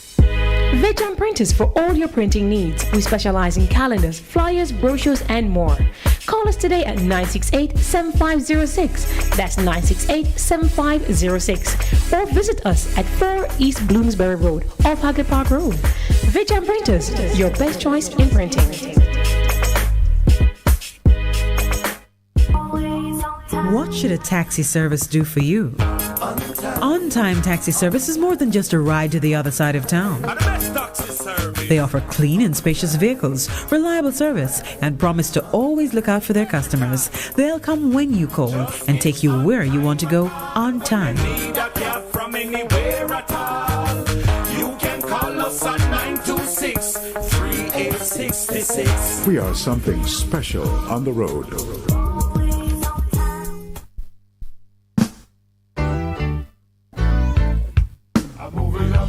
Bess100 FM presents the Mature and Moving Up Show with Lascelles Butch Chen on Thursdays from 6 to 9 p.m. Welcome to this pioneering radio program on our continuing worth in our maturing years, compellingly defined to educate and liberate the younger generation. Tune in and welcome. Having trouble getting parts for your Mazda? Maljam Auto Parts is your solution. Find Maljam at the new and convenient location off Upper Waltham Park Road at 9 Kingswood Avenue. Maljam Auto Parts, with over 25 years experience, providing all Mazda parts, new and used. Call 923-4389 and 461-1786. Maljam Auto Parts, serving your Mazda needs. Half a tree, 100, half a tree. Bossy, how you do I take taxi star? Jano, I want to tell you, say, at 2 months now, my transmission mash up, and I check everybody and can't hear nothing positive. Yeah, hear me? Yeah, waste all that time I shop around and never call the experts. Winters Auto have them. Them have over 35 years of experience and them diagnose the problem and get back your transmission brand new. For them service excellent and efficient. Trust me, man. Yeah, hear me? Call them at 929-7040 or go to them at 106 Maxfield Avenue, Kingston 13 and talk directly to the boss. Just tell them I'm me, send you. Wow, you big star. Yeah, man, respect my boss. Yeah, try and call him, cause trust me. Waiters Auto Spares and Repairs, good afternoon. What a relief.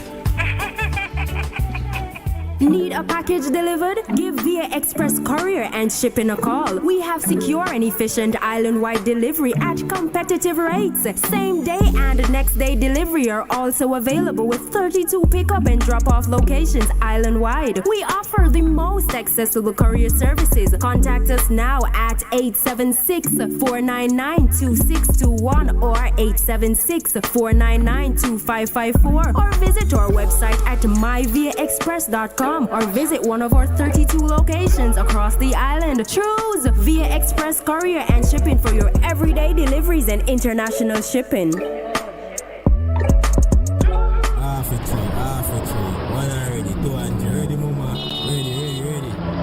Is this the confusion you feel when trying to work your way through medical systems in Jamaica? Try a dose of Ask Dr. Mary every Thursday at 5 to 6 p.m.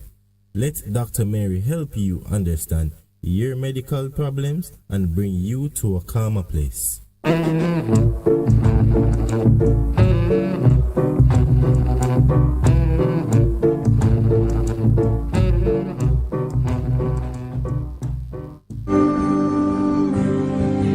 Here we are, standing in your presence. Glory Connect. Join us on Bess FM with Apostle Prophetess Denise Wellington and Pastor Alicia Gonzalez Morgan every Saturday at 4 p.m. on Bess FM Radio. Come out and discover your purpose. Take up that phone and dial now. Call and experience something new. Experience something great. Experience your own expression of encountering the supernatural glory of God's abundant life and transformation being fulfilled. What are you waiting for? Are you depressed, oppressed, worn out, tired, or stressed? Have you discovered your true purposes yet? This is the moment. What are you waiting for? Connect now to Glory Connection. Call and experience the Word of God, intercession, healing, and deliverance. Experience something great. Receive salvation and breakthrough. Connect. Tell a friend, family, and your neighbor. See you then. The Morning Connection is not your usual talk show. We aim to stimulate discussion and chart new paths to self-empowerment. So please join us, Minett and Percy, on the Morning Connection, Mondays to Thursdays, 6 a.m. to 10 a.m. on Bess100 FM. It's good, it's better, but nothing beats. Good morning and welcome back. The numbers to call as we open the lines are 619-1508 and 279-8473. Please give us a call. Let's talk about the things that are happening in Jamaica. Good morning and welcome. Yes, Mrs. Lawrence, welcome back to Jamaica. Thank you very much. And big up Pastor too. Yes, Pastor and his sore throat. You know, he's not with us. He's not out today. Oh, I never knew. Yes, Mrs. Lawrence. Yes. Dr. Nigel Clark, during his presentation yesterday in the Parliament, I think he mixed up something. You know, he was talking about FinSac. And I think he said FinSac the mid-70s. FinSac doesn't have nothing to do with the mid-70s, if I can recall correctly. So it may be a mistake he has made, but so much should have corrected him, right? Yes, that would be a mistake. Can't talk about 30 years anyway. In your near 30 years. In the 70s to now we about past 30 years. It's past 30, right. But the long and short of it, in that sentence, he made it. The sentence should not have been brought up into it. Oh, somebody correct him, right? Well, he wasn't trying to bash the 70s, and don't get me wrong, you know. Right, it's just look as if he made a factual error. Because I don't know why someone, whether the speaker or someone never, or the opposition never pointed out to it. Yeah. Well, did it disturb the substance of the point he was making? Yeah, man, but no, FinSac and the 70s, they're related at all. Well, what else miss, did you... The police and the raise negotiation with the government. Yes. Some people seem to be telling the police that they should accept it quick time or they're gonna lose member, rank and file member, want their money, right? I think the leadership of that federation has been given the mandate by the rank and file members. So when some people all in the news media, even a farmer head of they know this one, the special counsel, you know. Yes. Association.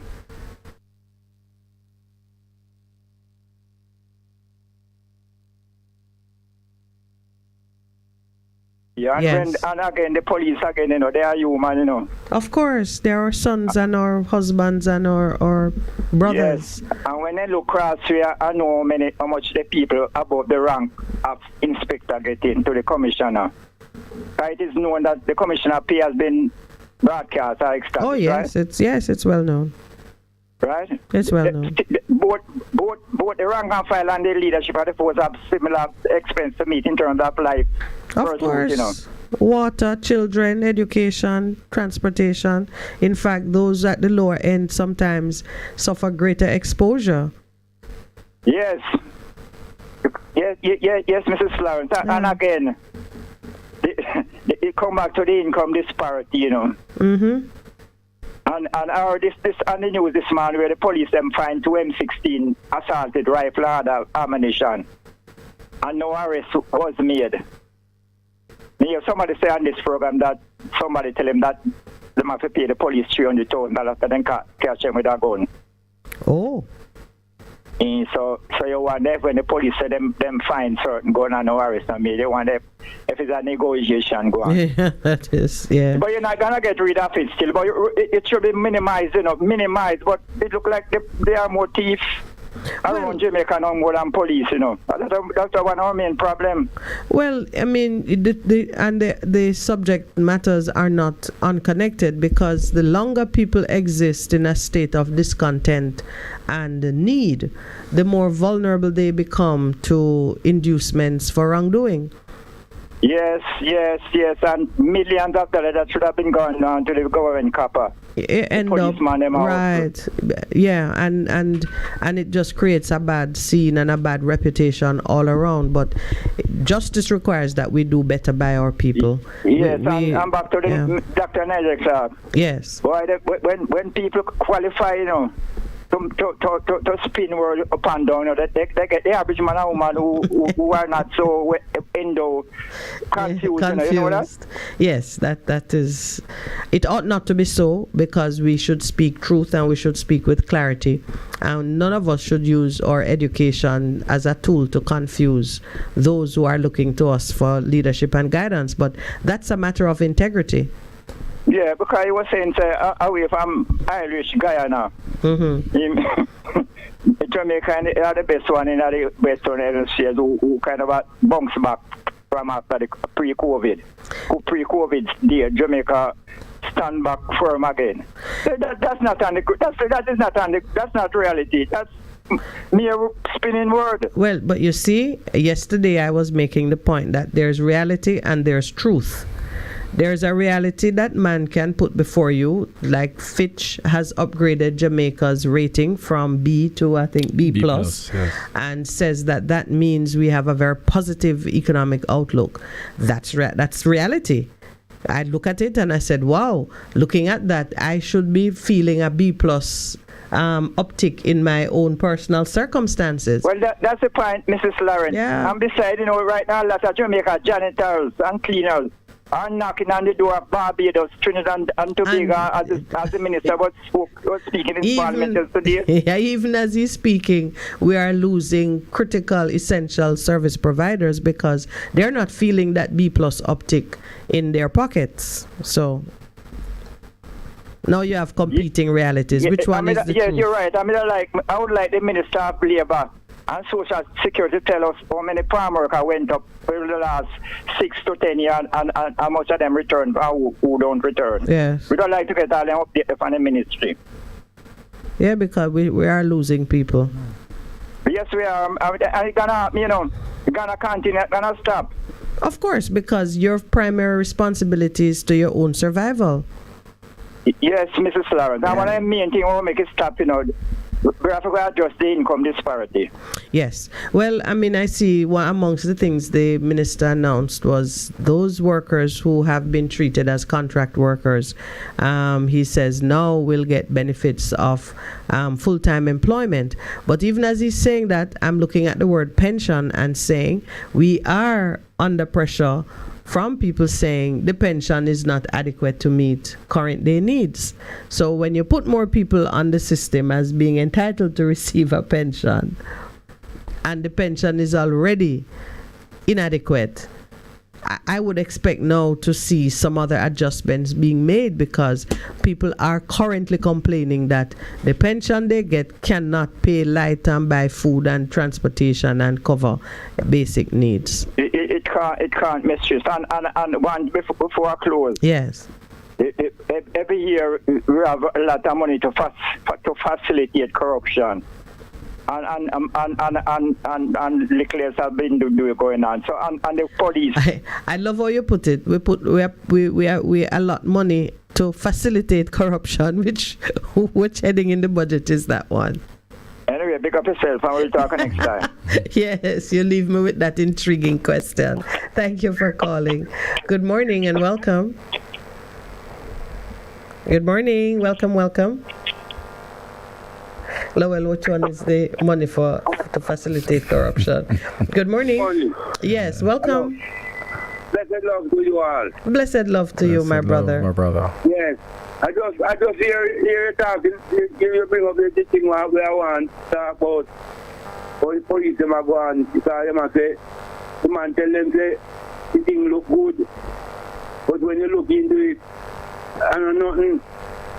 So I feel that them not understand that. The whole of them are make nice and things that me talk about, Yes. The thing look good, even the police force look good, but them not go out with nothing. So you have the reality and you have the truth. Yeah, so you see, so me hear them a beat on the man and I say, how that, as some of that radio station man I talk about, how the man not see, how much everything look good, and then now it bring it back to square one. Yes. Because a man say more get a dog.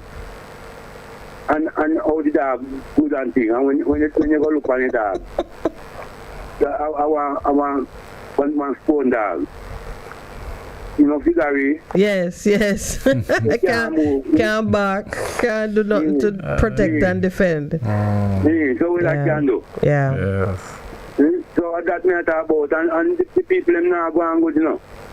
The government, I tell them about this government, you know, it's not going good, and we the people, here most of the people are talk about, can't come back good, and we can this, and man now win again, and so them want to the people, want to win the people. Well, we are the opposition. We supposed to rebel about these things and move them. Yes. Enough 5 years or what. Right. Yeah. And then move up and to move. Accountability has to be immediate in some instances for it to be meaningful. The man come when the man come and say, all of these things are going to end. Corruption and all of them things. So I tell them, say, no matter what I say now, them things them will bring in. So some people here, when you hear them say, them attack something and them say, no man, I'm not going to do this, I'm not going to bad mind man, I'm not going to angry your bad. That's not their mind to do. Yes. Well, just now the other caller was saying that a well-educated, articulate person can sometimes use that education and their skill with words to create confusion and to paint a glowing picture of something positive when in reality, as you say, is a figurine. It's not a. And that special most people claim to them go to school with. Yeah. And this Minister of Finance he uses it, some might say, to good effect, but I don't like to see it. He will actually be smiling and cheering himself on while he's telling you that you're to be buried over there. Yeah. And I don't like it. It is a kind of deception that it's unfortunate that it is coming into our politics, because in Parliament is a place where you have to speak truth and you have to speak with sobriety. Yeah. And remember, I tell you one time the time when you was in. Yes. How them go on and then hear them say, if you have something to say, someone come say, tell the public. Tell some secret people that them can polish it off and wash it out and fix it before. So that we speak against that this level of deception and the confusion that you bring into the house where the highest level of business is being conducted. As always, my brother, thank you for sharing with us. Yes, Miss. I'll wait to hear from you, Oh yes, that's true. And then all right, I'll take care of it. Yes. Okay. Good. Bye. Good morning and welcome to the Morning Connection. Hey, good morning, Mrs. Williams. This is Governor. I so ashamed to know that I treated program so bad. You mean you haven't called us in a long while, and then it sounds like you just called me Mrs. Williams. Yes. Did you call me Mrs. Williams? Certainly did. Yes, I do. Why you call me Mrs. Williams while Mr. Lawrence, to whom I'm married, is sitting right beside me? I'm sorry. I just missed your name. Oh, okay. It's Lawrence. So I apologize. The apology is accepted. Yes, ma'am. I want to first big up Bess FM and the staff, pastor, and the manager for the station, especially, and you and your family, and Jamaica. Thank you very much. Yes. I hope I'll find you in a high spirit as the last time I called you. And I will say again that the job I do, I work in the woods. Right now, I don't have a radio where I am right now. I don't know the topic this morning, but I tell you, it's a great day for me to speak to the great lady, Mrs. Williams, and the Bess FM crew. Yes. Well, today we are celebrating women because it is International Women's Day, and we were talking about how to rebuild that bond of love and respect between men and women so that we can work together as partners to solve the problems of the day. That is how we have started the morning. Are you married? It's a wonderful topic. Yes. Let me first pick up all the ladies then and the women, because the women are great people, and without the women we could not exist. Wonderful topic. I called today to speak on a matter in Nathan, right? Yes. But you know, the last time I called you, yes, you said something to me that I did really, really love. I wouldn't mind if you said it again. When you said, Governor, you are the man that let the Prime Minister take back his word. That's you. Yes, well, Governor, the Bill Tree man. Yes, man. So, well, let's hear what you're saying this morning, because, you know, I think you speak on the frequency that he understands. Thank you. Well, let me touch Nathan now. Yes. I have two issues in Nathan. There's a war. I spoke to you on it already, and I don't see anything happen. There's a wall that runs from that border the primary school in Nathan and Mirror Park Avenue, from the post office, near the post office, Mirror Park Avenue. It's for the Nathan primary school wall. Yes. It's about 100-year-old or 80-year-old. It is just dropping. Ready and I was to fall. To somebody yesterday. I get a feedback on my phone, but I try to work with it. I was talking to somebody yesterday who said, and the person said to me, say, you know, see the wall that come down. And that wall is tons upon tons to kill people. It's a busy thoroughfare. So I just want to say, I want to highlight it again to Jamaica and the Prime Minister. I don't think he's a Prime Minister, but you know, by law he's a Prime Minister, that the wall and the parish council, I want to tell them that that wall needs to come down. Yes. Have you stopped by the parish council office to even? I am going to stop. I think it's worth your doing so. Thank you. Yes, I'm going to go there because I continue to go to the parish council office some time ago, and I get them to cut that big guango tree before the tax office, that the taxi them use it for a racetrack that could cause accidents. Yes. And it took them about 6 months to cut it down, so they cut it. So I'm going to go to the parish council and let them know that the wall for them to cut that tree. You know, because I have authority in this country. Yes. I study law, but I study law, but I don't go to law school. That's one. Yes. So thank you for that, Mrs. Reed. I'm going to go to 2 now. Yes, we're at the 8:30 hour. Can you hold for a moment and let's just take a station break? With all thanks, ma'am. I will. All right, great. Thank you very much. Yes, ma'am.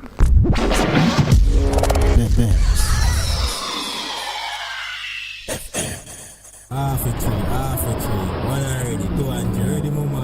Ready. Is this the confusion you feel when trying to work your way through medical systems in Jamaica? Try a dose of Ask Dr. Mary every Thursday at 5 to 6 p.m. Let Dr. Mary help you understand your medical problems and bring you to a calmer place.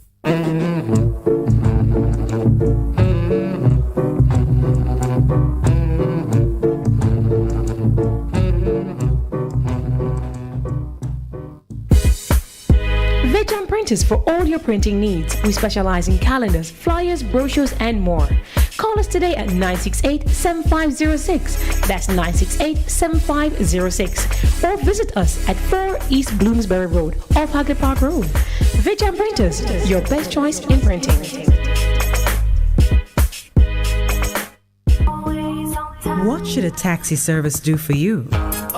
On-time taxi service is more than just a ride to the other side of town. They offer clean and spacious vehicles, reliable service, and promise to always look out for their customers. They'll come when you call and take you where you want to go on time. From anywhere at all. You can call us at 926-3866. We are something special on the road. For a better choice in all your electrical supplies, A, authorized 3M dealer and better brand names. B, better service including free island-wide delivery. C, all major credit and debit cards accepted. It's ABC Electrical Sales. Shop number 8, Hagley Park Plaza, Kingston 10. Open Monday to Friday, 8 a.m. to 5 p.m. Saturday, 8 a.m. to 4 p.m. We make your electrical jobs as easy as ABC. Call 754-382-528 or fax 754-3659. ABC Electrical Sales, for a better choice.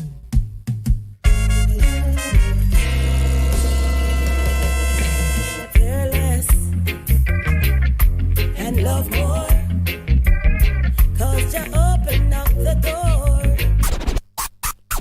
Live, camera, volume.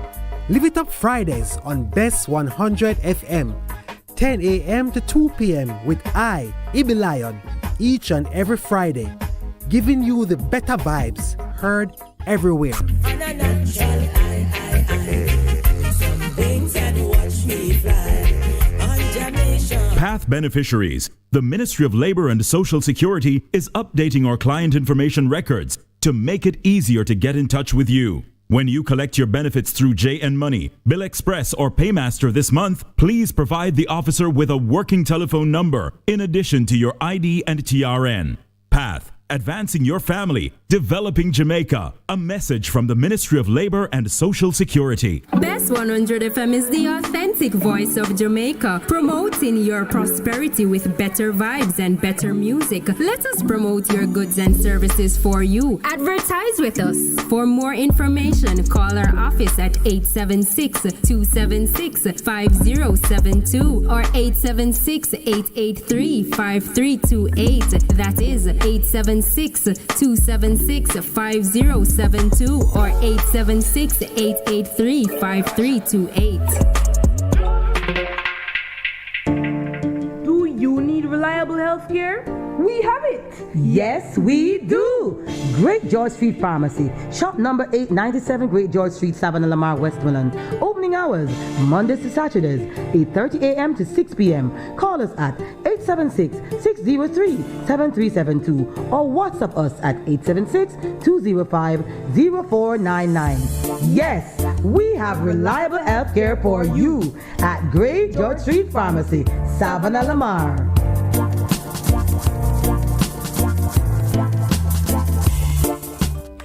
The Morning Connection is not your usual talk show. We aim to stimulate discussion and chart new paths to self-empowerment. So please join us, Minett and Percy, on The Morning Connection, Mondays to Thursdays, 6 a.m. to 10 a.m. on Bess100 FM. It's good, it's better, but nothing beats Bess FM. All right. Welcome back. And thank you so much for holding my brother from Maypen, Pear Tree Man. Yes, we have someone else behind you. We have someone else waiting behind you. So let's do our wrap up now. Let me rush it now. Yes, thank you. Let me rush it. Thank you. And if I sound a little bit calm this morning, I'm uncomfortable where I'm sitting in the sun, in the sun in the hills, right? And the sun is in the face. Oh, Lord, you're showing off on me now. Can you hear me? Yes, I can hear you. All right. Let me say this. When I finish, I would like to leave my number with the station. So let me finish the last one now. Yes. Now, Maypen Market on a Friday evening time. Go right through the night, 24 hours. You have people coming in from all over the country. And they come in 2 o'clock, 1 o'clock. People in and out. And for the past 3-4 months now, no light is in the market. Wow. No light is in the market house, and Maypen Market is the second market to Coronation Market. To Coronation. Yeah, it's the second market, the Coronation Market that feeds this country. No light is in the market. The only light you can see is the penny-wall light that they call, where they use with the sun. They call it the sun, make those little lights like candles. You see a couple of them put up here. Rumor have been saying that the government owes $12 million for light. $12 million is what wellness can give. Yes. Teach children to go to school. Yes. For lunch. Let me go back. back then. $12 million Mr. Holness can give his daughter or son for lunch money because the money that they make out of the tourist industry and the tax by the motor people can run this country. And so that's only two. But it's a health it's a health and safety issue. Complaints have been made about this. The mayor, what level of agitation is taking place surrounding it? Down there, yes. It's just phone light. Maypen is a place where the people are crying because they only can use their phone light, and criminalizing the market. Because the fence cut down there, I search and I can tell you where. And Maypen can flare up like Montego Bay anytime when it's ready to flare up. No light is in the market. So and a lot of women and young women of all ages are serving the market, and they sleep in the market because they come from the country at all hours. All right, that one, yes. When you go by, I think that's one of the things. When you go by to report on the wall, make mention of it because. Please, let me take time. Go ahead, ma'am. No, man. Go ahead. You finish your point for me because let me finish my last point. I finish with that now. The bathroom, the main bathroom, the male bathroom closed down complete. You have to go to the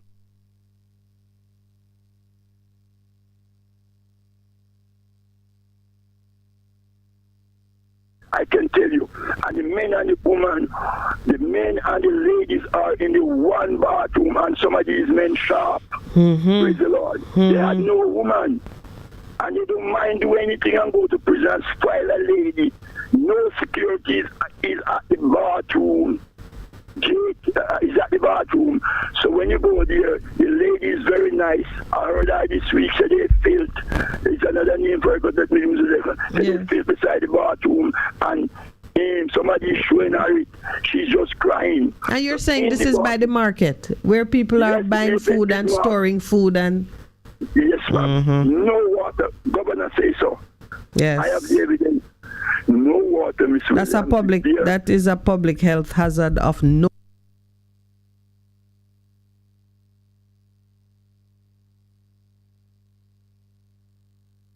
So, yes. Perform to you. And the man and the woman mix up in a one car, the man bathroom closed, and that me have to say thank you and many more. I want to hear your comment, and I leave. You can finish it now, ma'am. Thank you. All right. Thank you. We're going to take another call. I'm going to return to this issue. Remember, you're leaving your number. Yes, ma'am. Thank you. Right. Let me do that. Yes. All right. Thanks.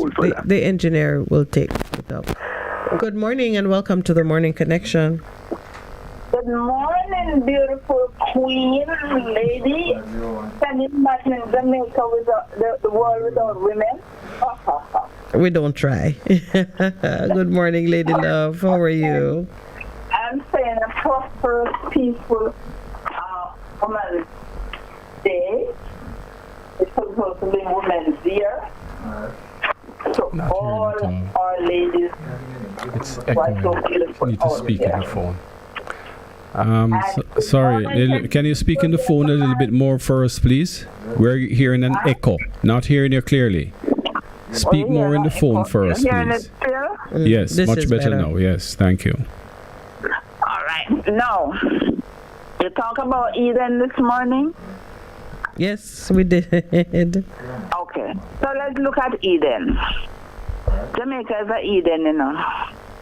But you know what happened? Our people have not been educated to love one another. That's the problem. There's a place in St. Mary that Nana used to drive people down through this and them used to go down, go drop in a pond in Tree Hills, St. Mary Farmers Land. Now, when my mother leased that place from the slave master's son or grandson, whatever, that place was a garden of Eden. Every kind of fruit used to be in it. And go there now, the people, them chop down the tree, them enough. Some trees are still there, but all guava and those kind of things. Oh my. That was a garden of Eden. But the people chop it down and put up concrete buildings. The whole whole thing is we don't know the closeness of us to trees. The closest thing to human beings is the trees. Because if it wasn't trees, we wouldn't be living. So the first thing, but I understand the government have people talking, planting trees all over the place, which is good. But when the people then chop down the trees and they don't plant back any. My grandfather, when he used to cut trees, cedar trees and those, when he cut the cedar tree, he made sure he has one planted and go tall enough so he can cut the next one beside it. When we spoke about the Garden of Eden this morning, it wasn't from the environmental perspective. We were talking about the covenant between men and women and the original design, because it's International Women's Day. So, of course, I celebrate your right to speak on whatever topic pleases you. But I wanted it to be clear that we weren't discussing protection of the environment. When we spoke about Eden, Eden has come to mean not just the physical environment, but also the covenant between those who occupy the garden on how they relate to each other as well as to the environment. So you being a woman of great accomplishment and heart yourself, what would you like to say on how we return to that covenant of equity between men and women? The only thing we can do, in this Jamaica here, is helping other women to know how beautiful they are and demand them how handsome they are, and they must behave themselves. So you're talking about loving and respecting yourself, your own identity. Each other, but you see, people right now, I found some people quarreling about Paul, About who? Paul. Which Paul? The one who writes in the... Oh, the Apostle Paul. Right. Because remember, we have Ras Paul too, Huh? Remember, we have Ras Paul. Okay, sorry. I'm teasing you, but the Apostle Paul, what were they quarreling about the Apostle Paul? They're quarreling about Paul, so Paul don't have any respect for woman because the woman is supposed to be in subjected to the man. And a lot of women, even religious women, are quarreling about Paul, and I'm saying in the Christian field, because Paul said this and Paul said that. They ask everything as well, but when it comes on to two things, let your women keep silent within the church worship service. And the other one is that Paul is talking that people must be submissive. So women must be submissive to the man. It's only showing respect to the man, That's all that needs to happen. So if we start loving ourselves, I think the problem in Jamaica is that we don't love ourselves. Loving ourselves, we'll be able to love everybody out there and treat each person equally. Well, the standard for loving others is as you love yourself. Yes. So it begins you have with... to love yourself as a woman as you go out there. To me, well, me. Mm-hmm. We cannot see me unless I see you. Because that's me living all over. I cannot see me until I see you. You have to look at each other and understand that we are all wonderfully and beautifully made, and there's nobody ugly in the sight of God. So you're saying I can't see, you can't see the other. What did you say? You can't see yourself until you see others? Yes. So it begins with others and not with yourself? Well, not only that it begins with others. When you see the movement of others, then you can evaluate the movement of you, how you move. But we don't define ourselves based on others. Is it not that you would set the example for others to follow, rather than you taking the lead from others? Well, what is happening is that I'm following as well. Yeah. So when I see you, for instance, when I see you, I see a gorgeous, beautiful woman in front of me. Mm-hmm. And so I am a gorgeous, beautiful woman as well. You understand? Well, yes. I mean, of course, we advocate a different approach because the perfect commandment, the most powerful commandment, begins with loving God with everything that is within you, and then loving others as you love yourself. When you love God, you develop a knowledge of self that is in alignment with how God has created us. And so if you are in tune with who you are, then it gives you the eyes and the tolerance and the appreciation for others, and you begin to love them as you love yourself, you knowing that God loves you unconditionally and learning through that love relationship with your Creator to love others. So and the reason I'm casting it in that way for you and those listening is because many of us see hate and frustration and abuse and rejection in others. That's what we see. We stand before a parent who is telling you that you're not going to amount to nothing because you're just like your papa or your mama, or whichever parent is speaking will throw something at you. That is what a lot of us see. And persons like people who come out of a history of slavery where family was dysfunctional and broken up, and you what you see external to you that looks like you is not uplifting, and what you see that might have positive elements to it is what you're seeing in the house of your oppressor, and you begin to get a really weird kind of idea about how the world runs and where goodness and beauty lies. So we have to be especially careful that we don't define ourselves through the eyes of others.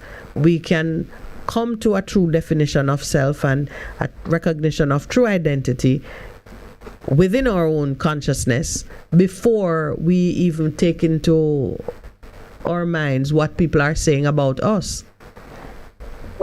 Well, you are correct on that. Yes. In the sense that, well, let's put it this way. I cannot love God if I don't love you from your head to your toe and from your toe to your head.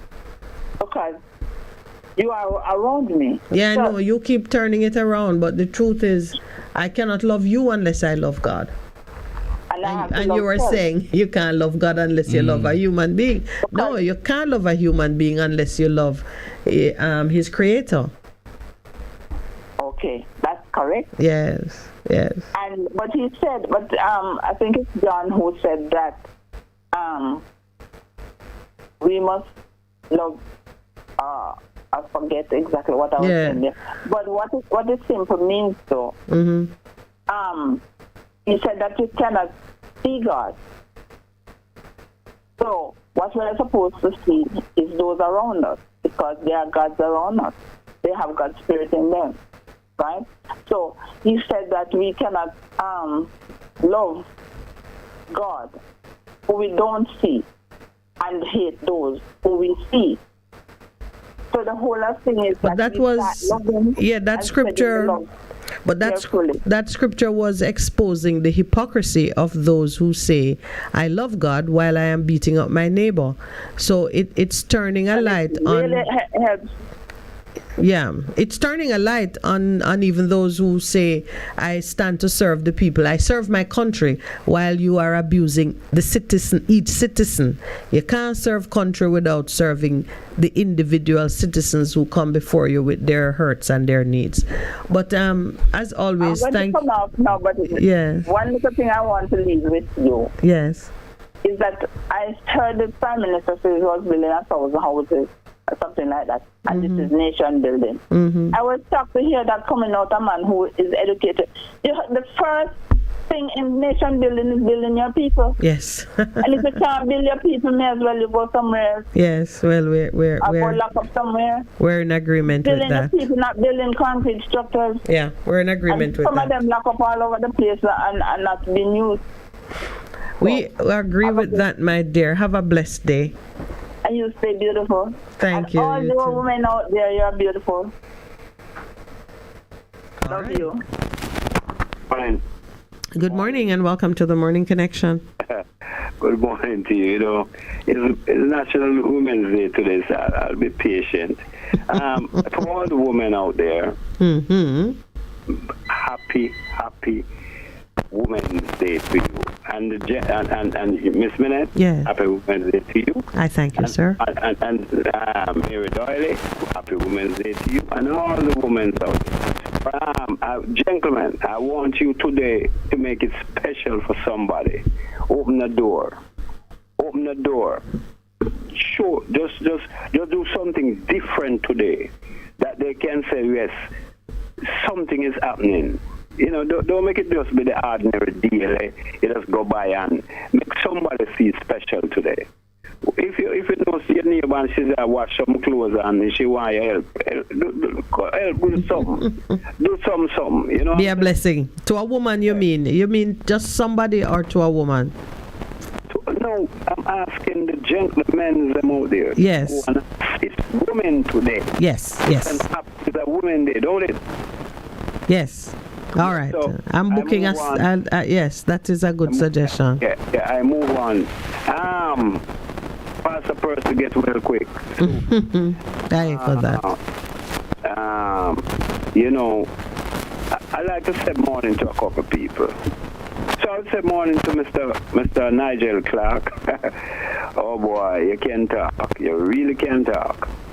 But let's say there's a little action with the talking and see where it's going on. Because we know there's a whole heap of supplement budget coming in soon. So we who knows, we sit and wait. You're trying to reach the people, and that's a good thing because you have to touch the people and you have to touch the grassroots people. So you're using your head, sir. You bring 1.5 and it catch a lot of people, and they and you went again and you come with another strategy. No, you're a strategist, and that's what I like about you. PJ Patterson must have taught you something, because PJ Patterson is one of the best strategists I know in politics.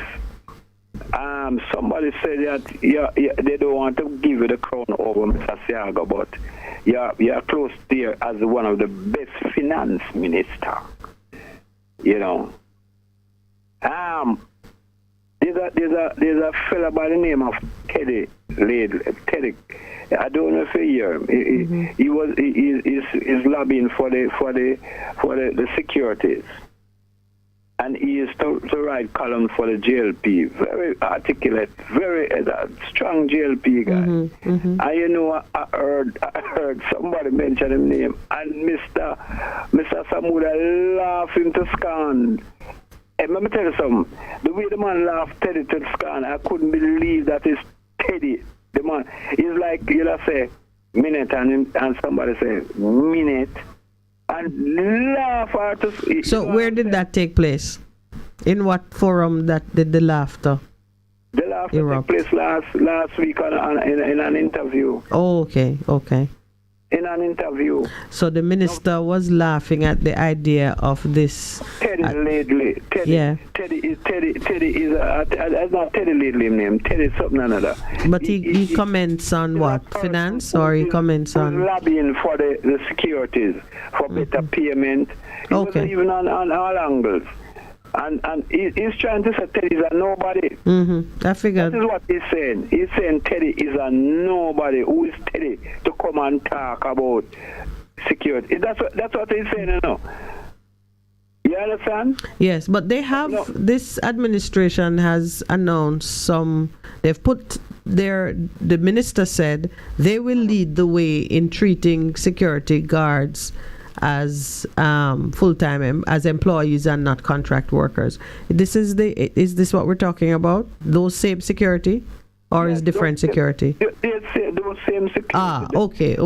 I don't forget his last name, but he's one of the strategists. He was one of those who write column for the JLP, and him is more JLP than anything else.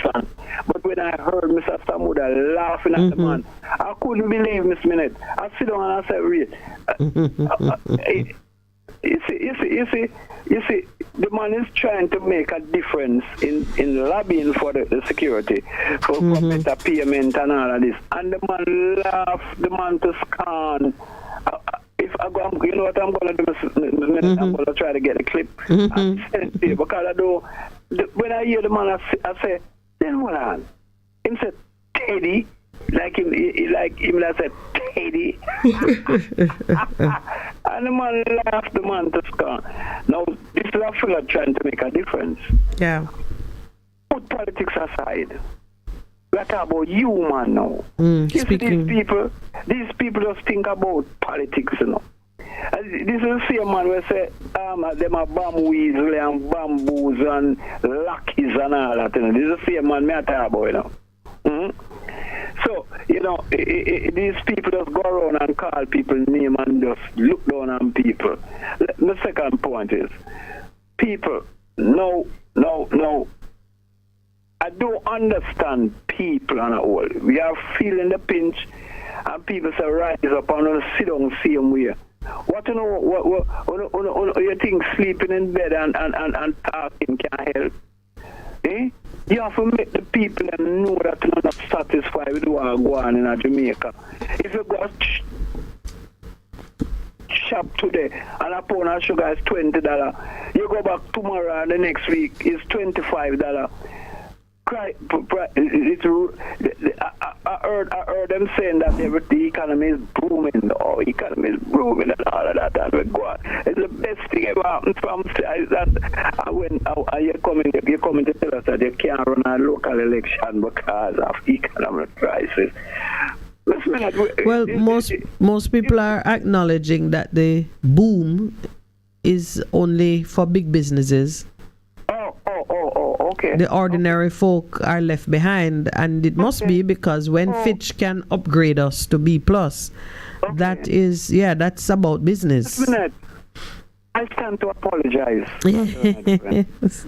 I apologize. I did not know.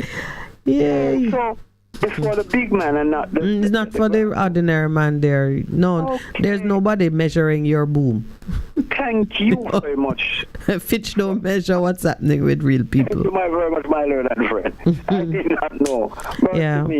But you are right that those who are feeling the pinch have to get up. It's not time to be comfortable in your bed and think that somebody's going to come and rescue you.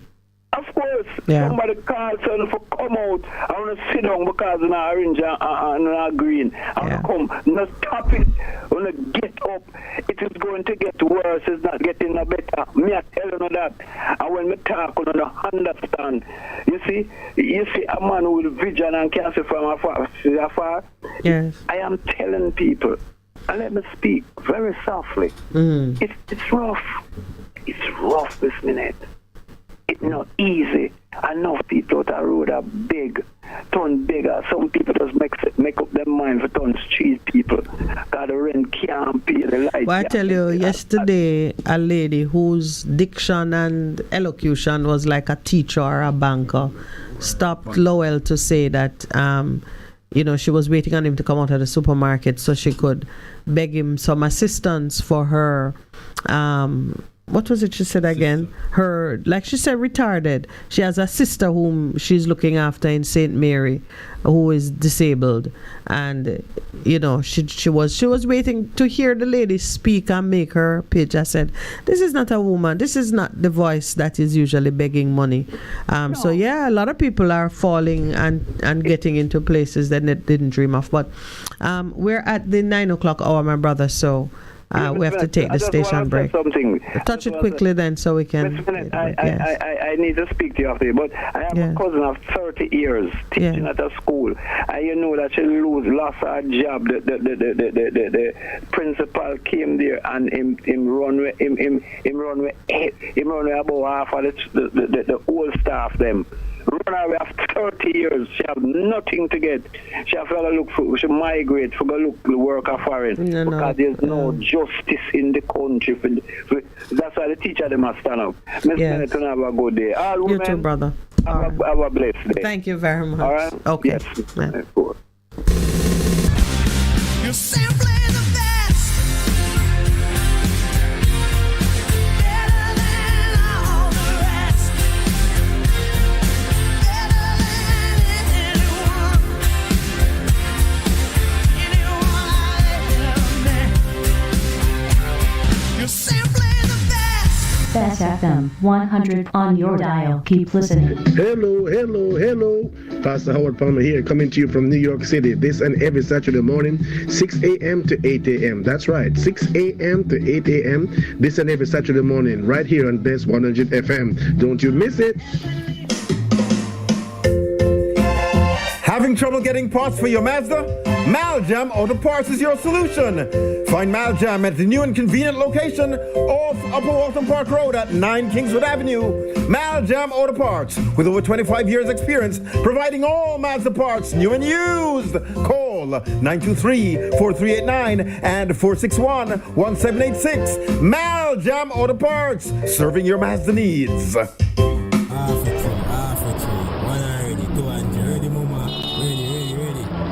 Is this the confusion you feel when trying to work your way through medical systems in Jamaica?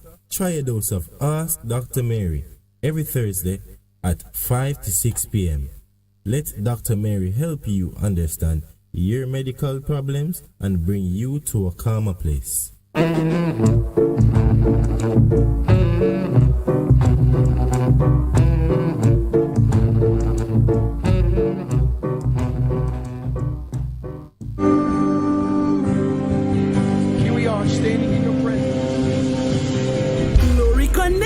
Glory Connect. Join us on Bess FM with Apostle Prophetess Denise Wellington and Pastor Alicia Gonzalez Morgan. Every Saturday at 4 p.m. on Bess FM Radio. Come out and discover your purpose. Take up that phone and dial now. Call and experience something new. Experience something great. Experience your own expression of encountering the supernatural glory of God's abundant life and transformation being fulfilled. What are you waiting for? Are you depressed, oppressed, worn out, tired, or stressed? Have you discovered your true purposes yet? This is the moment. What are you waiting for? Connect now to Glory Connection. Call and experience the Word of God, intercession, healing, and deliverance. Experience something great. Receive salvation and breakthrough. Connect. Tell a friend, family, and your neighbor. See you then. Vejan Printers for all your printing needs. We specialize in calendars, flyers, brochures, and more. Call us today at 968-7506. That's 968-7506. Or visit us at 4 East Bloomsbury Road, off Hagley Park Road. Vejan Printers, your best choice in printing. What should a taxi service do for you? On-time taxi service is more than just a ride to the other side of town. They offer clean and spacious vehicles, reliable service, and promise to always look out for their customers. They'll come when you call and take you where you want to go on time. From anywhere at all.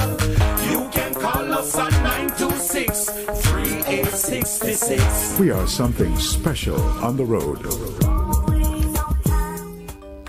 The Morning Connection is not your usual talk show. We aim to stimulate discussion and chart new paths to self-empowerment.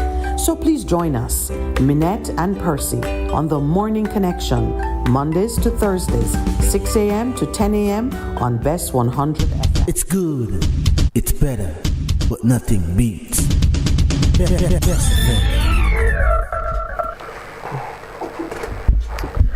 Good morning and welcome back. To the caller who's on the line, thank you for holding. Yeah, good morning. Good morning. Ah, welcome. Morning. Yeah, good morning, Mr. Lawrence. Yes, morning, my brother. Okay.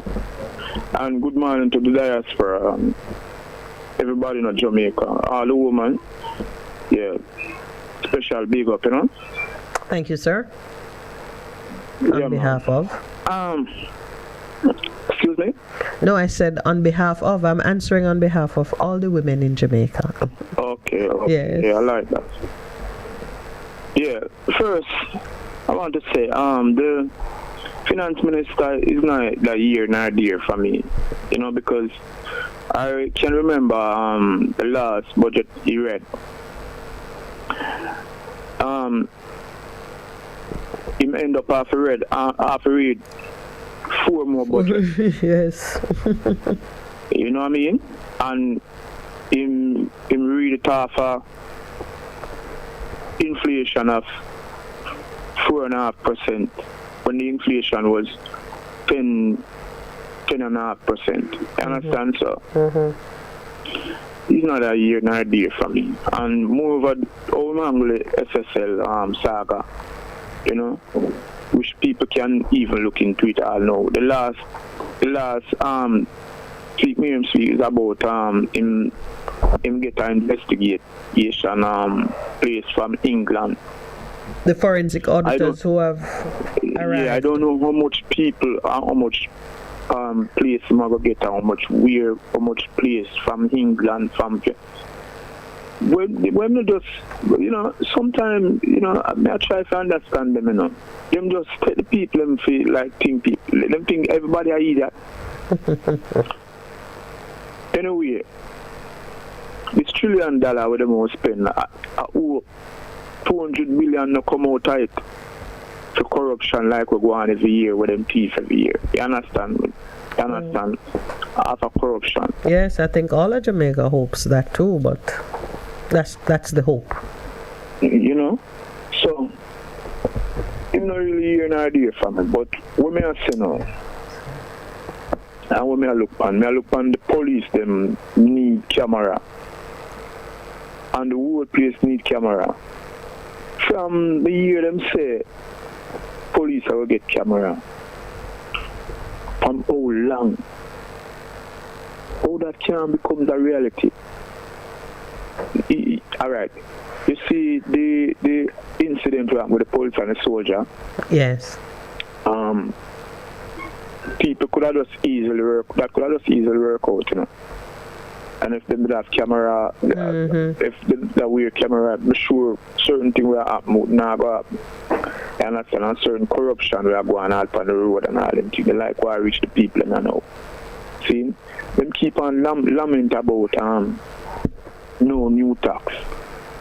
Them not have no new tax because if a seatbelt ticket move from $500 to $5,000, this government don't need no new tax. Well, that assumes that we're all going to be misbehaving at a consistently high level, so they would collect it. And moreover again, from the US dollars that go up and things raise, no use no new tax because everything raised with the tax. You understand? So if I'm gonna pay $100 for a biscuit, right, and the dollars go up, when the dollars come down back, you know, that now the come price down, remains the same. So yeah. when the dollars go up, and I'm gonna pay $100 for a biscuit, and him start pay $150. That a 50% tax, even you understand, automatically. You know what I mean? So when you work it out, no, them need a hear an idea from it. The thing I'm talking about, see, yes, is the taintedness of the government for people keep on, corruption keep on going on, and yet nobody get in charge. Nobody I got jail, much less to go prison.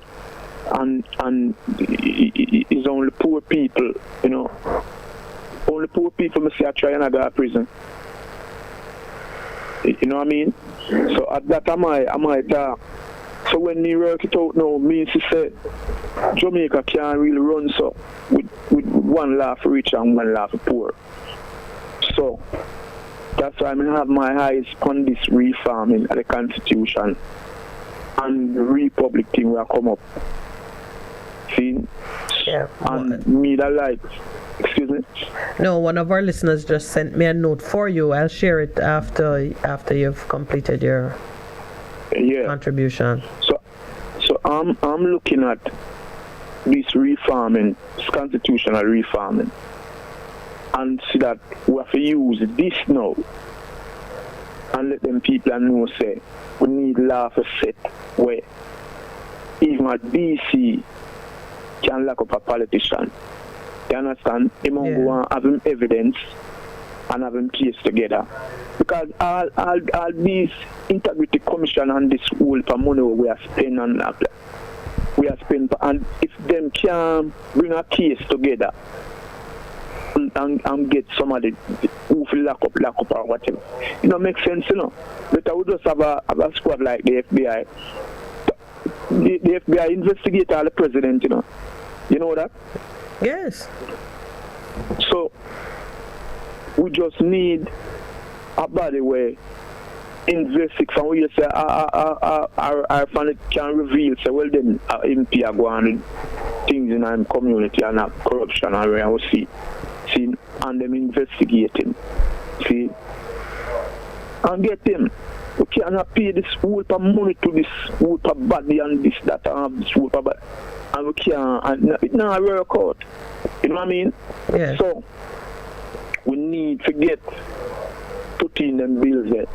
Now, tell me now, when you see the PMP select two people to go up on the constitutional reform, the thing that they are going on. Okay, so they've chosen the committee members. That's good because they needed to do so. Yeah, so who they choosing from the Christian organization? I don't know. Meaning who the government is choosing, because it's the government that established the committee and then they invite different persons. But I don't know the other members of the committee. I mean, I can look to see if there's anything published concerning the composition of the committee, but who they choose from the Rastafarian committee? Don't know, but you think they should choose someone from the Rastafarian committee separate from? How large would you expect this committee to be? Because you from all communes from for the committee, how many members you think it should have? All right. For instance, no, I feel like them should have members from the police, members from the Rastafarian community, the Christian, and everybody. Because remember, it's a law them are making, and you can't leave this law to the No, they're not gonna make the law. They're not gonna make the law. The committee is going to consider. Will have terms of reference to consider issues and make recommendations on how we approach the law. Oh, it don't reach that part yet? No, it don't reach that part yet. No, because they have to do public consultation, and there might be a referendum and a whole set of things remain to be done. We have to take this thing serious, We have to get this thing now. We them are work with, Absolutely. You know that. So we have to go call impeachment. We have to make sure that is there. The 2-term, we have to make sure that is there. That's the man who feel like them can come feel like Jamaica, them who own Jamaica. Them and them friend. And we have to go make sure election date, a set election date. We can't leave them thing in a people and where people have the country. Man. Yeah, that is true. You have been a strong opponent for this thing, and we hear it. Each time you call is the same things that you express. And we really appreciate what your input as far as that. I want to share with you though what one of our listeners. Jamaica, No, we're going to save Jamaica. That's just a part of it. We the people. Okay, let me share with you what one of our listeners says. He says, I should tell Raspal that the camera isn't the problem with the police. It's the unruly Jamaican police. They refuse to wear the camera and their union supports them. All right, my brother, thanks very much. We have another caller on the line now. Yes. Okay. Good morning and welcome to the Morning Connection. Hi, morning. Good morning. Morning. Very well. You spent your time listening to Mr. Nigel? Yeah, I heard it. Oh, what do you think? I heard somebody call earlier. I imagine is the best chance for this stuff. Look at the same sentence I hear music or supplement. Oh, you mean? Fortis was saying some are putting him as want to say he's as Edward Siaga's name was called, and some other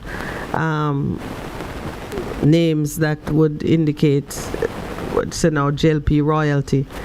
But in the same vein, mention was made about, well, the 4 supplements that we had to digest in the previous season. And are you also anticipating supplemental budgets, even as it is a trend? It is a trend from Nigeria as really brought out that it is something that we're not used to. Is that trend or a strategy? I think it would have been a poor strategy because it discredits him in any real sense. Well, it could be a strategy because you don't want to give the bitter medicine in one dose.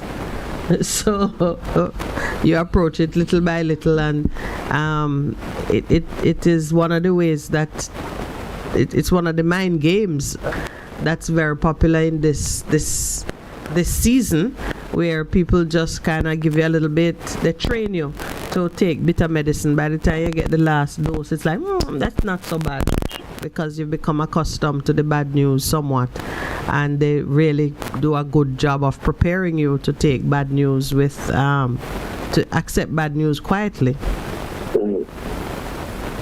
Well, I think it is a stupid strategy if it is a strategy. If it is a strategy.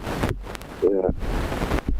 But again, his speech, I think the speech is less than normal.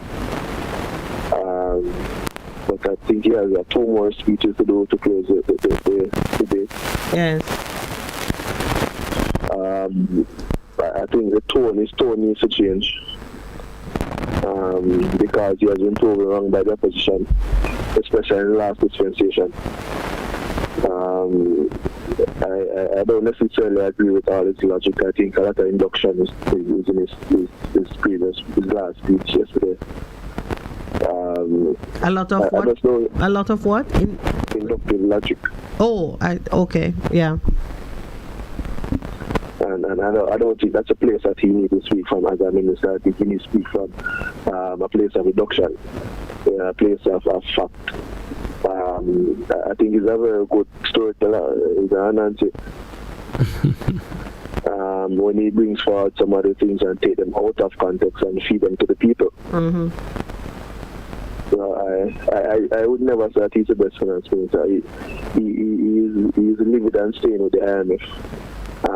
He speaks of economic growth, but there was one word I was looking for in all his speech.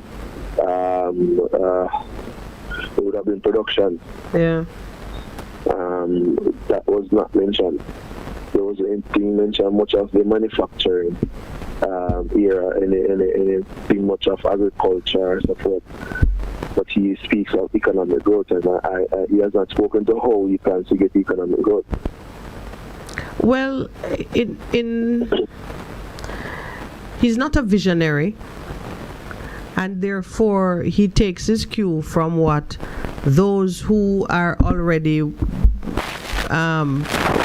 participating in the economy, what they do, what makes them prosper, what their plans are. This is we haven't had a minister of finance for a long time. I don't have any recent memory of a minister of finance with a vision for growth for the country that used policy to support growth. All of them tend to do, I think they have like maybe 10 people who are in business in this country, and the budget is based on what those 10 people want to accomplish in their whatever their planning cycle is. So I know like a highlight, I can't believe how much time has been dedicated, meaning journalistic time has been dedicated to the fact that he's removing GCT from the importation of horses for horse racing. Everywhere I look in the paper this morning, that seemed to be like one of the biggest things, and the cost of it to the country is $53 million. 53 million. It says that's what the government is giving up to allow the horse racing industry to import new stock, because apparently the stock is played out and old now, and for them to bring in new stock and revitalize the quality of what's on the island, they were having to pay 15% GCT. No, if it's $53 million that they're giving up, that is, what is that? 3 horse? 2 horse? I mean, I can't even, yet it has taken up a lot. Even me now talking about it is giving more ear to it. The other thing that I see him address is the fact that they have a lot of permanent full-time workers disguised as contract workers on staff in government, and we know that was the plight of the security force. But to me, once the Supreme Court, the Constitutional Court, ruled as it did for the security guards, it's common sense that the government need to get itself out of the same box of bricks. So those are like knee-jerk, I would even call them low-hanging fruit. They're not fruit at all. Anyway, I think there was one good thing that came out of it. We went back to the PNP manifesto. The gift that keeps giving. Yeah, so they are removing the need for a guarantor for student loans for persons who are in part. Yes. Well, perhaps I think they've seen a decline in people taking student loans, because some people I speak to are not even interested in it, because you borrow to get educated and you come out and you can't get a job and you have an obligation to service a loan. Anyway, any meaningful highlights? I mean, aside from, is there anything you see that I liked the social positive to dealing with the employees' rights, but at the same time, I am concerned that making people pensionable and so on is meaningless when the pension is of no value. Well, for me, in Jamaica, it is a start. Yeah. And if you can start, then you can finish. Then someone, and definitely if not you, someone else can. Yeah. But all in all, I think it was a lot of chattering. I really don't understand why his speeches have to be so long. 4 hours, because I pulled up the video. Economics used to reduce the length of speeches. But he's not an economist. I pull up the video because I want to give it a fair hearing, and sometimes when you're going based on the news coverage, you only get what the journalist or the news media think is worth repeating. So I'm going to I'm going to spend some time and listen to it, because this is a season in which we have to take very seriously the things they are saying and plot our own course to respond to it. If the people have to take charge of our own, if we have to take charge of our own affairs, then we have to give it the time and the diligence that we are expecting of them. I think it was insensitive in talking about the whole wage issue in the budget, explaining that there are billions of dollars for these workers who have not yet signed. Yes. So I think the bigger issue that the workers are having is after they have signed, after they have gotten this one-time payment back money, what will happen going forward month to month? Yeah, I think that is the greater issue, and he has not addressed that. I think that's the issue that a lot of these unions are having, and he's not addressing that. Perhaps, there's one thing that you might be able to explain to me, because I'm caught up, I'm not sure I understand it well, and I see Big Truck say he loved the part about the used car industry. I saw him make a note, and you talked about the inductive reasoning. I saw him make a point, it's covered in the paper, about there not being second sale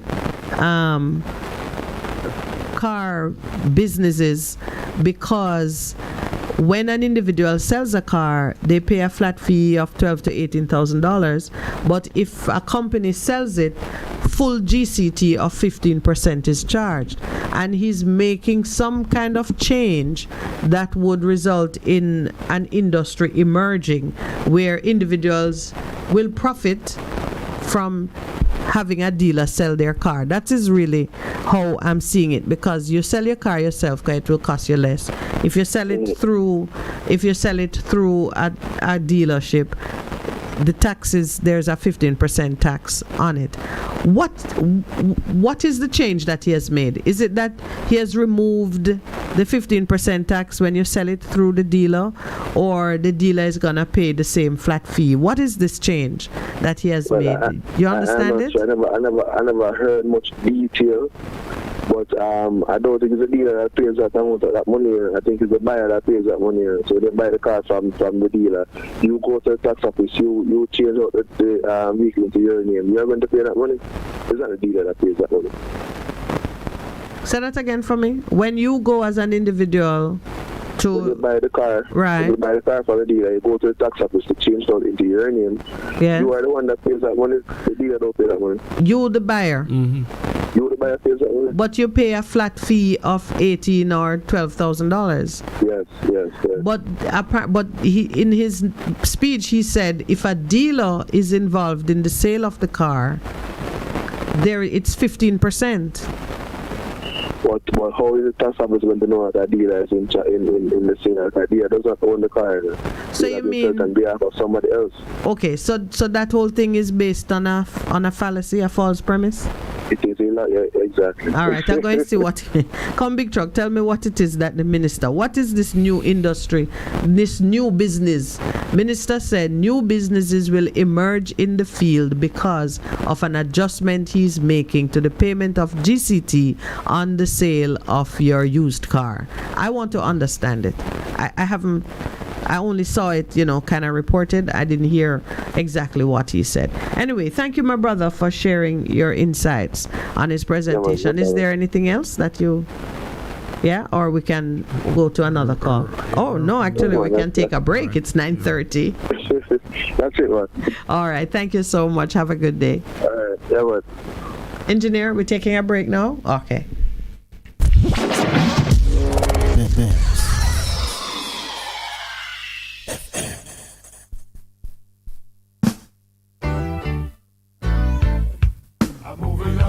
Bess100 FM presents the Mature and Moving Up Show with Lascelles Butch Chen on Thursdays from 6 to 9 p.m.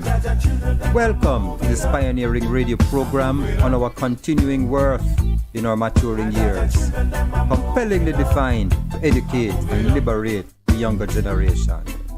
Tune in and welcome. What should a taxi service do for you? On-time taxi service is more than just a ride to the other side of town. They offer clean and spacious vehicles, reliable service, and promise to always look out for their customers. They'll come when you call and take you where you want to go on time.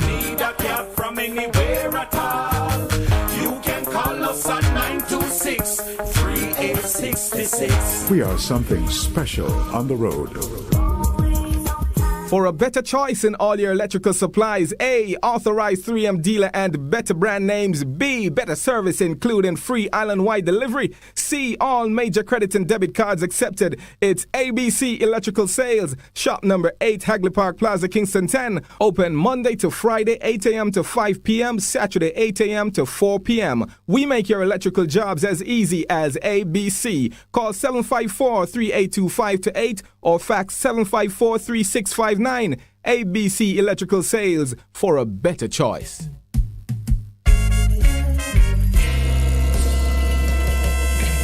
Fearless and love more, 'cause you open up the door. Live, camera, volume. Live it up Fridays on Bess100 FM. 10 a.m. to 2 p.m. with I, Ibi Lion, each and every Friday, giving you the better vibes heard everywhere. Some things that watch me fly on Jamaica. Path beneficiaries. The Ministry of Labor and Social Security is updating our client information records to make it easier to get in touch with you. When you collect your benefits through JN Money, Bill Express, or Paymaster this month, please provide the officer with a working telephone number in addition to your ID and TRN. Path, advancing your family, developing Jamaica. A message from the Ministry of Labor and Social Security. Do you need reliable health care? we have it. Yes, we do. Great George Street Pharmacy. Shop number 897 Great George Street, Savannah, Lamar, Westmoreland. Opening hours, Mondays to Saturdays, 8:30 a.m. to 6 p.m. Call us at 876-603-7372 or WhatsApp us at 876-205-0499. Yes, we have reliable health care for you at Great George Street Pharmacy, Savannah, Lamar. Crystal clear and sharp vision. Ultra Clear is a total natural herbs formulated to activate the adult replacement stem cells in your body, sending them to the eyes to repair the damaged cells. Take 1 teaspoon daily in hot water and watch the improvement in your vision. To get yours, call Hafco Herbs 876-540-8871. That's 540-8871 or WhatsApp 533-0462. Half a tree, one and drive, half a tree. Bossy, how you do I take taxi star? Jano, I want to tell you, say, 2 months now, my transmission mash up, and I check everybody and can't hear nothing positive. Yeah, hear me? You waste all that time I shop around and never call the experts. Winters Auto have them. Them have over 35 years of experience and them diagnose the problem and get back your transmission brand new. For them service excellent and efficient. Trust me, man. Yeah, hear me? Call them at 929-7040 or go to them at 106 Maxfield Avenue, Kingston 13 and talk directly to the boss. Just tell them I'm me send you. Wow, you big star. Yeah, man, respect my boss. Yeah, try and call cause trust me. Winters Auto Spares and Repairs, good afternoon. What a relief. Need a package delivered? Give Via Express Courier and Shipping a call. We have secure and efficient island-wide delivery at competitive rates. Same day and next day delivery are also available with 32 pickup and drop-off locations island-wide. We offer the most accessible courier services. Contact us now at 876-499-2621 or 876-499-2554 or visit our website at myviaexpress.com. Or visit one of our 32 locations across the island. Choose Via Express Courier and Shipping for your everyday deliveries and international shipping. Bess100 FM is the authentic voice of Jamaica, promoting your prosperity with better vibes and better music. Let us promote your goods and services for you. Advertise with us. For more information, call our office at 876-276-8935. That's 276-8935. It's good, it's better, but nothing beats.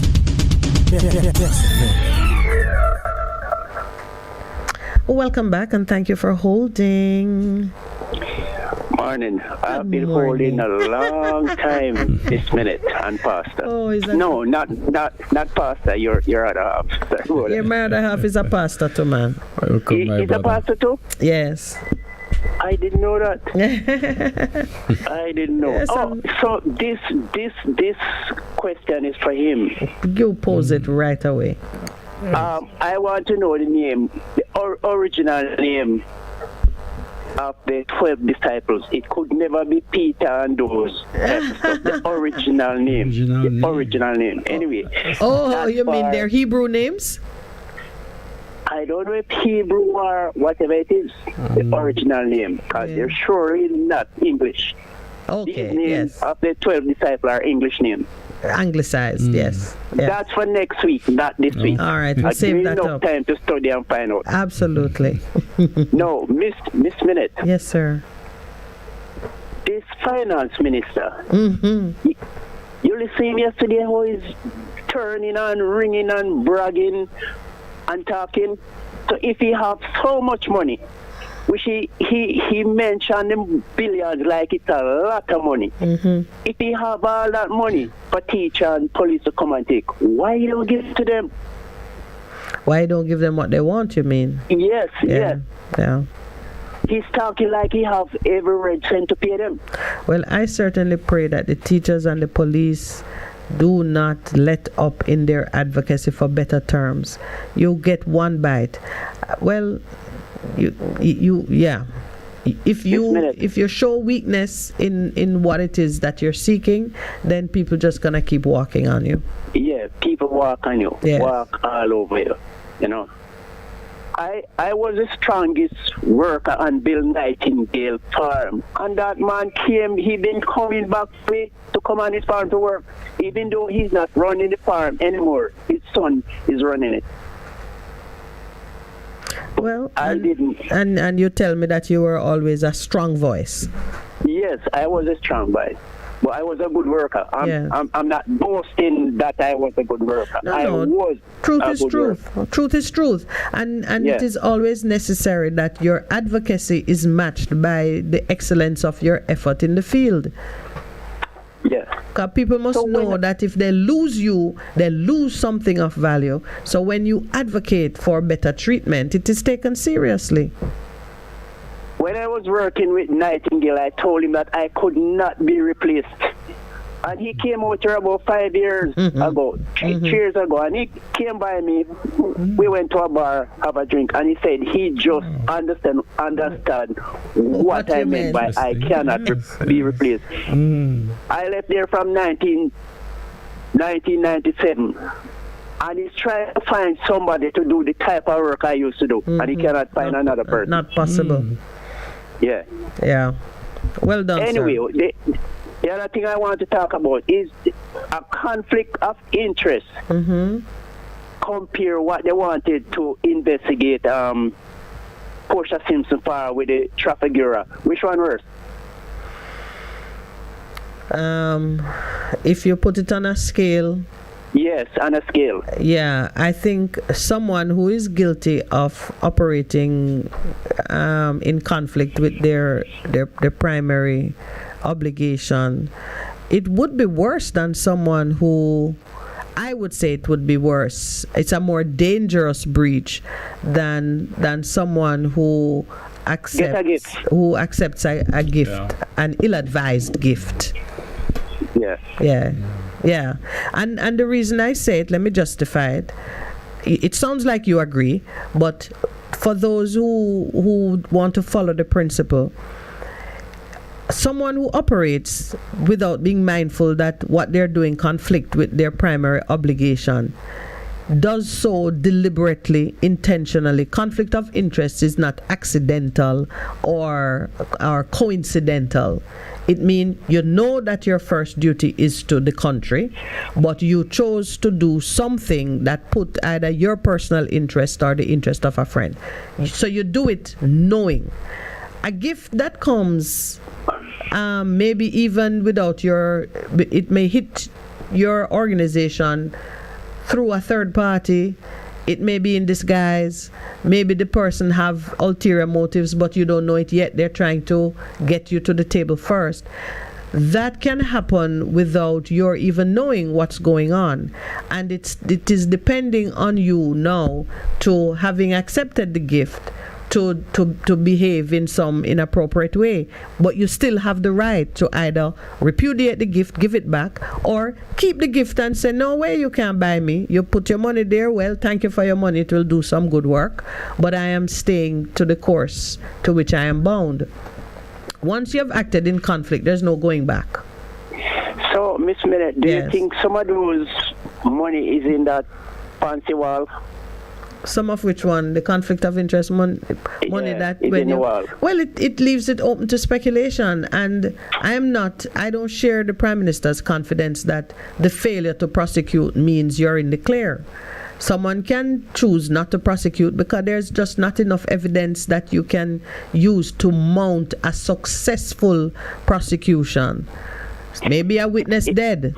Maybe the witness won't talk to you. Whatever the case might be, failure to prosecute don't mean innocence. It's the same thing I'm saying about a man that is trying to run again as MP down here. Yes. He got off that case. Yes. But maybe he was guilty. Maybe he was not. But in my eyes, he was guilty. So he shouldn't put up himself again. to run. Yeah. He shouldn't. Yeah. He only care about himself, I think. All right. And I've been champion that from ever since before, you know. I understand your point. There are some accusations that, and sometimes, you know, it's not even that you think the person is guilty and got lucky. Sometimes in a political campaign, you don't want to waste valuable time trying to dispel rumors, or while your opponent have a clean track record and nothing controversial to address, you are out there having to calm down people's anxieties about various things. So it becomes difficult as a practical matter to spend your time and your resources in the best way, because you're having to fight off ghosts. Yeah, that's a difficult one, because you're also saying that the person has nothing good to offer society. And I mean, you know, things happen, people change, people repent and do what they need to do. So therefore, you can't just throw a man on a dust heap just like that, you know. Well, there's a place for that recovery walk and the redemption. It may not be politics. So the question is whether or not you think that he has done what is necessary in order to win the confidence of other persons going forward. Mr. Minett. Yes, sir. One last thing I don't say. I do body work and painting. Yes. And cars. Normally, I'm charging like what I've been charging 10 years ago, even though material has gone up about 100-200%. But people can't pay, so you have to work with them, or I don't have a job. Yes. There's a man came to, I have a friend, and a man hit his car, and he wanted to give his body man. The man that hit the man's car and wanted to give the car that get it to his body man. And the man said, no, this man work for me. Mm-hmm. So he came to me and I said, all right, normally I charge 15 grand, include material. Give me 8,000 as this is comrade price. It's a comrade price. Mm-hmm. Reach through the line. This is real. This is real thing. This is something will happen. I truth me tell you. They say give me 8,000, 15,000, you know, pay job. The lowest. They say I come readily, give me 8,000. I had one problem to get the 8,000, and the man have money. Yes. The problem is that you charge him actually too almost little. half price me charge him, and I didn't know what pay. And it's twice the same thing happen. Have a nice day.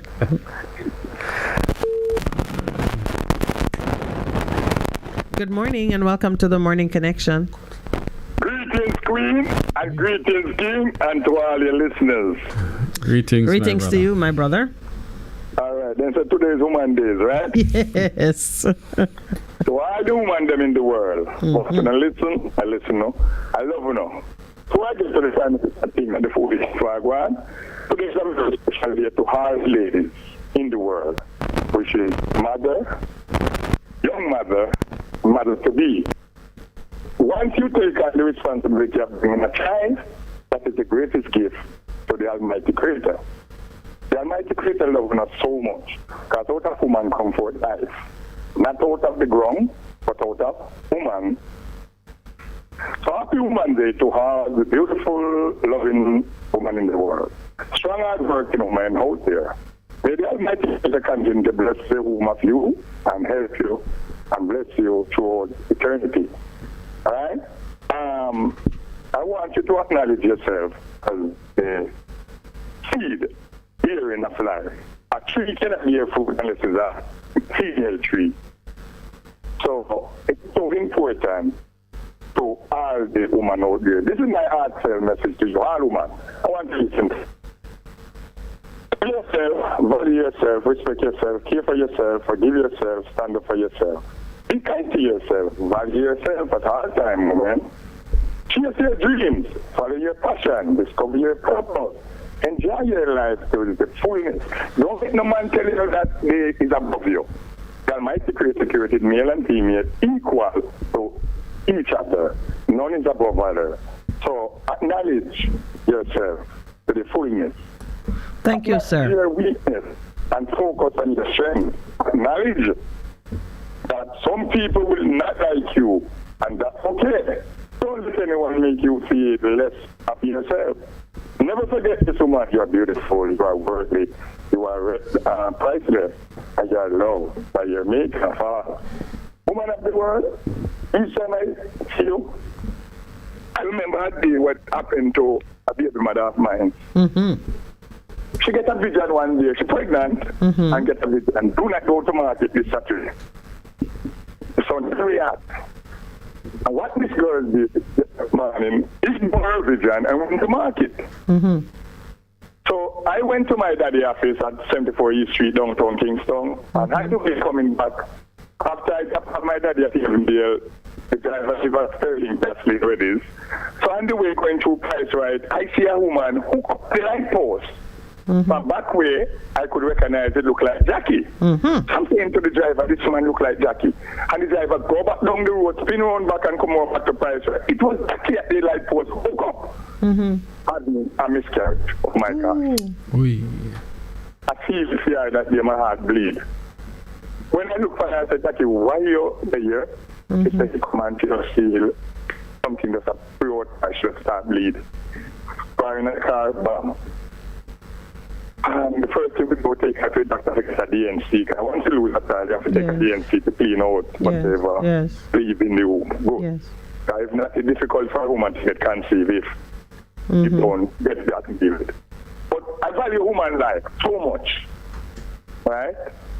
I see a woman get pregnant and the baby went in the wrong tube, and that can take their life also. Woman pregnant and falls down can lose the child. So I'm at all man out there, regardless of what the woman do, please respect the woman as your equal. Yes. Care for them, share with them, and love them. Do the best you can for them. Right? And woman, is that a one-way street? It's about a two-way street. You love me, me love you. You care for me, I care for you. I can't love you and care for you and doing everything for you and then you don't give a heck about me. Yes. Love is not money, love is not sex. Love based upon the Almighty Creator. Love is caring, sharing, respect each other, looking out for one another, and do the best of your ability. Good. Yes, and to sir. all the women in the world, from my mother and to all mothers, I love and dearly. But now to this Prime Minister and his budget and his stupidity in my country. Yesterday I sit down and I listen to this man sit down and talking about a crap. How much money you have for police, how much you have for teach and do me a favor now, government of Jamaica, stop taking Jamaican people for idiot. Stop it! Stop taking my people for idiot! You are underpaid people. You are under budget. It always be a strike between police, soldier, teacher, and other civilian. Why? Why? And here you say, Minett, people in Jamaica look like them for hands from Jamaica. And the first one I PSOJ, the second one I private sector, and the rest of them Michael Leachin, and the rest of them have them bank and claim to them more than anybody else. But I have some bad news to tell you all you buggalicious money running down people. Your money cannot save your life. Your money, you can heat it up, drink water, family. You can heat it up, drink water, heal yourself. Your money that you use to take disadvantage of Jamaican citizens, you're going to regret it. Every single one of in the House of Parliament. Nigel Clark, it seems like you know have no education. I seem like you're not smart enough and you have no wisdom. The citizens of Jamaica country are suffering. And you come in and talk about it, I have no new tax. You have new tax. As the brethren say, all of these tickets and all of these things will put on taxman, chairman and people. Those are the private tax backwards. That you want to take disadvantage of my people. And it is reasonable because the things we're not pleasing them. I don't talk about people with a minimum wage. It better be 15 or 20,000. Right? It can't be less. So make sure we don't come on top right and push the citizens are going through hardship, suffering in my country. When I look and see it now, the budget from, which I imagine, almost 3 billion, 2 billion, 10 billion, right now the Montego Bay Carnival Hospital reach $14 billion. $14 billion. Why? So every time they work, got more money and do it. Well, yes, because the cost of things change. as well. So that's his reality. Wait, no. So what? The contractor get paid while you work stop. I got it. I can't laugh. If I laugh, I pop up in a 13 piece. If I laugh today, I pop up in a 13 piece. Because I can't understand how something can run from this to this to this to this. So where the taxpayer money they made make run after it. You know, so we have no mercy government. But PMP and Labour, right? We can't see the citizens them as we're going to take them to coffee. We're going to take them to idiot. We're going to take nothing about them. We're going to take them taxpayer money. We're going to destroy them. We're going to take evil of them. You know, some Glengar, you're telling about it one more time. The people them up at Glengar, St. Catherine, the road. The people them start fix the road, Queen, and they stop, fix the road, and leave the road in a bad and terrible condition. And no one to fix the road. No one to fix the road. And the road in a bad and deplorable condition. People have escaped out of patrol. The other day I see 5 people dead. And as they died, they go patch the road. They patch the road. But from when you go like a temple, you know, miss, it's from the gas station to come to which part them stop at the factory. If you ever see that, so the amount of people drive off, just keep out of them breed a patrol there. And the people them go there and patch the one where the people them dead. And from the farm and school, from the school to come down to the bridge. Need to flick a paper patrol there, so. And from which I then leave at the factory to the gas station to go to Lion Savannah, the people them have the road in a terrible condition. And no citizens of Jamaica. Nobody no care. Water, look how Jamaica have water. Jamaica have water can supply the whole world, miss. Yeah. But Glengarf alone, a place named Freetown, and 9 Riverhead. Yeah. Meet up there, one place, 9 Riverhead. Up a Freetown, Glengarf. The amount of water with our Glengarf can supply the whole entire world. But still, my brother. Let us. We hear the cry. Yes. We hear the cry, and we certainly will support you in all of this. You know, I mean, it is important that people come out and speak about these things, and not just that you speak about it, but the representatives step up and do what they need to do. Thank you for sharing with us. Yes, let's take it up another day. I appreciate it, my brother. We're at that time of the morning. And you know we are here to help and to support you in whatever way we can. Eh? Love is life. Yes, life is love. Life is love. That's no can Jamaican. I'm telling you. Disaster right on the corner, the only solution. There's no other solution. Talking is a problem. Action to things. All right, my brother. Thank you so much. Love. Yes. All right, cool. Yeah. All right, sir, you get to do the wrap up this morning. Well, I rest my voice. It has been quite a morning, you know, and, you know, our caller here, he started out on such a lovely note. Mm-hmm. And ended the way it did. You know, there's a lot of frustration in the society, and we do hope. I mean, I was just looking at that ad that you... Oh, the Jamaica Moves ad, what you say and what God says. It is quite a decent ad. Yes. And, you know, it's time that we start to look to, well, the Creator for the answers. Because clearly we're keep our attention on Him ourselves, because we do look. You know. But we cannot look and look away. That is really where the answer is. So, you know. Anyway, just want to thank our listeners for sharing, for participating. I certainly want to thank you for pretty much accommodating me, even as I sit. Oh, the listeners. Yeah, okay. You know, sitting for Percy. Our hope is that you'll be back with us tomorrow. In short order. You know, so that's it from me. Thank you, those online, those on air, for joining us this morning. The women of Jamaica are sitting in a good place, because right now we have the ability to be a major part of the change which the entire country needs in order to do better in the future. And I think when we step up and are playing our part, both in the home and in the workplace and in the political sphere and the economic sphere, wherever it is we choose to make our mark, it will be well made and well received. Have a blessed day, everyone. Thank you.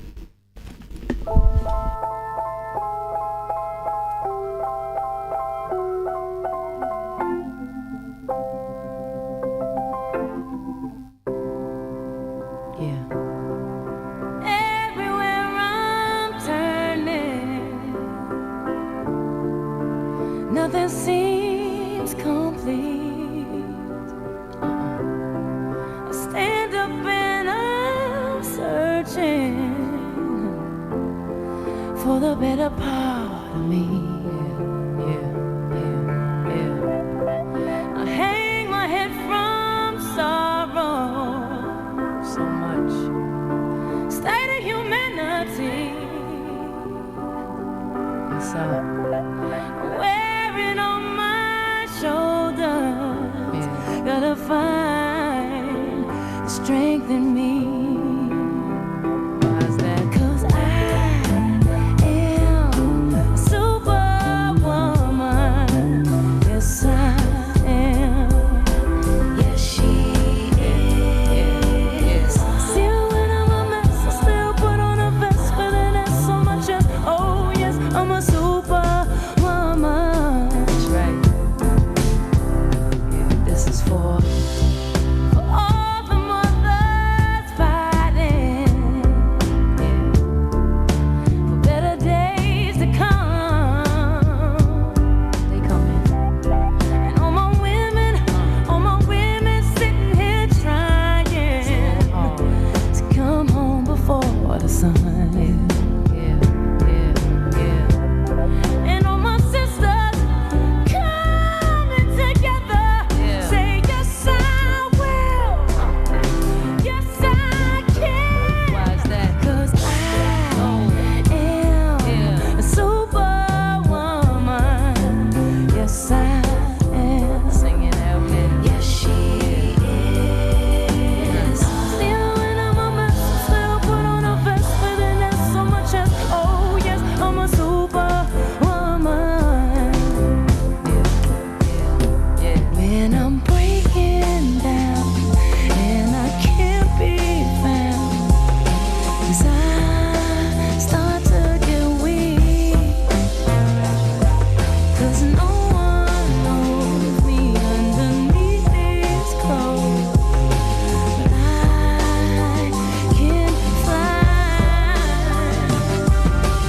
We can fly. Oh, 'cause I am a superwoman. Yes, I am. Yes, she is. Still when I'm a mess, I still put on a vest with an S so much as, oh yes, I'm a superwoman. Yes, she is. Oh, let me tell you, I am a superwoman. Yes, I am. Yes, she is. Tell them once. See the when I'm a mess, I still put on a vest with an S on my chest. Oh yeah, I'm a superwoman. Yes, I am. And I'm a superwoman. Yes, you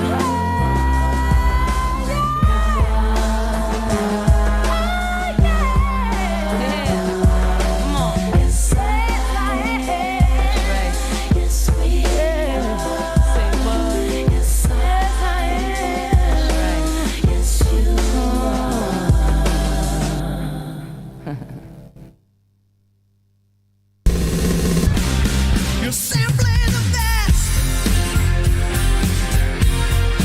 Better than all the rest. Better than anyone. Anyone I've ever met.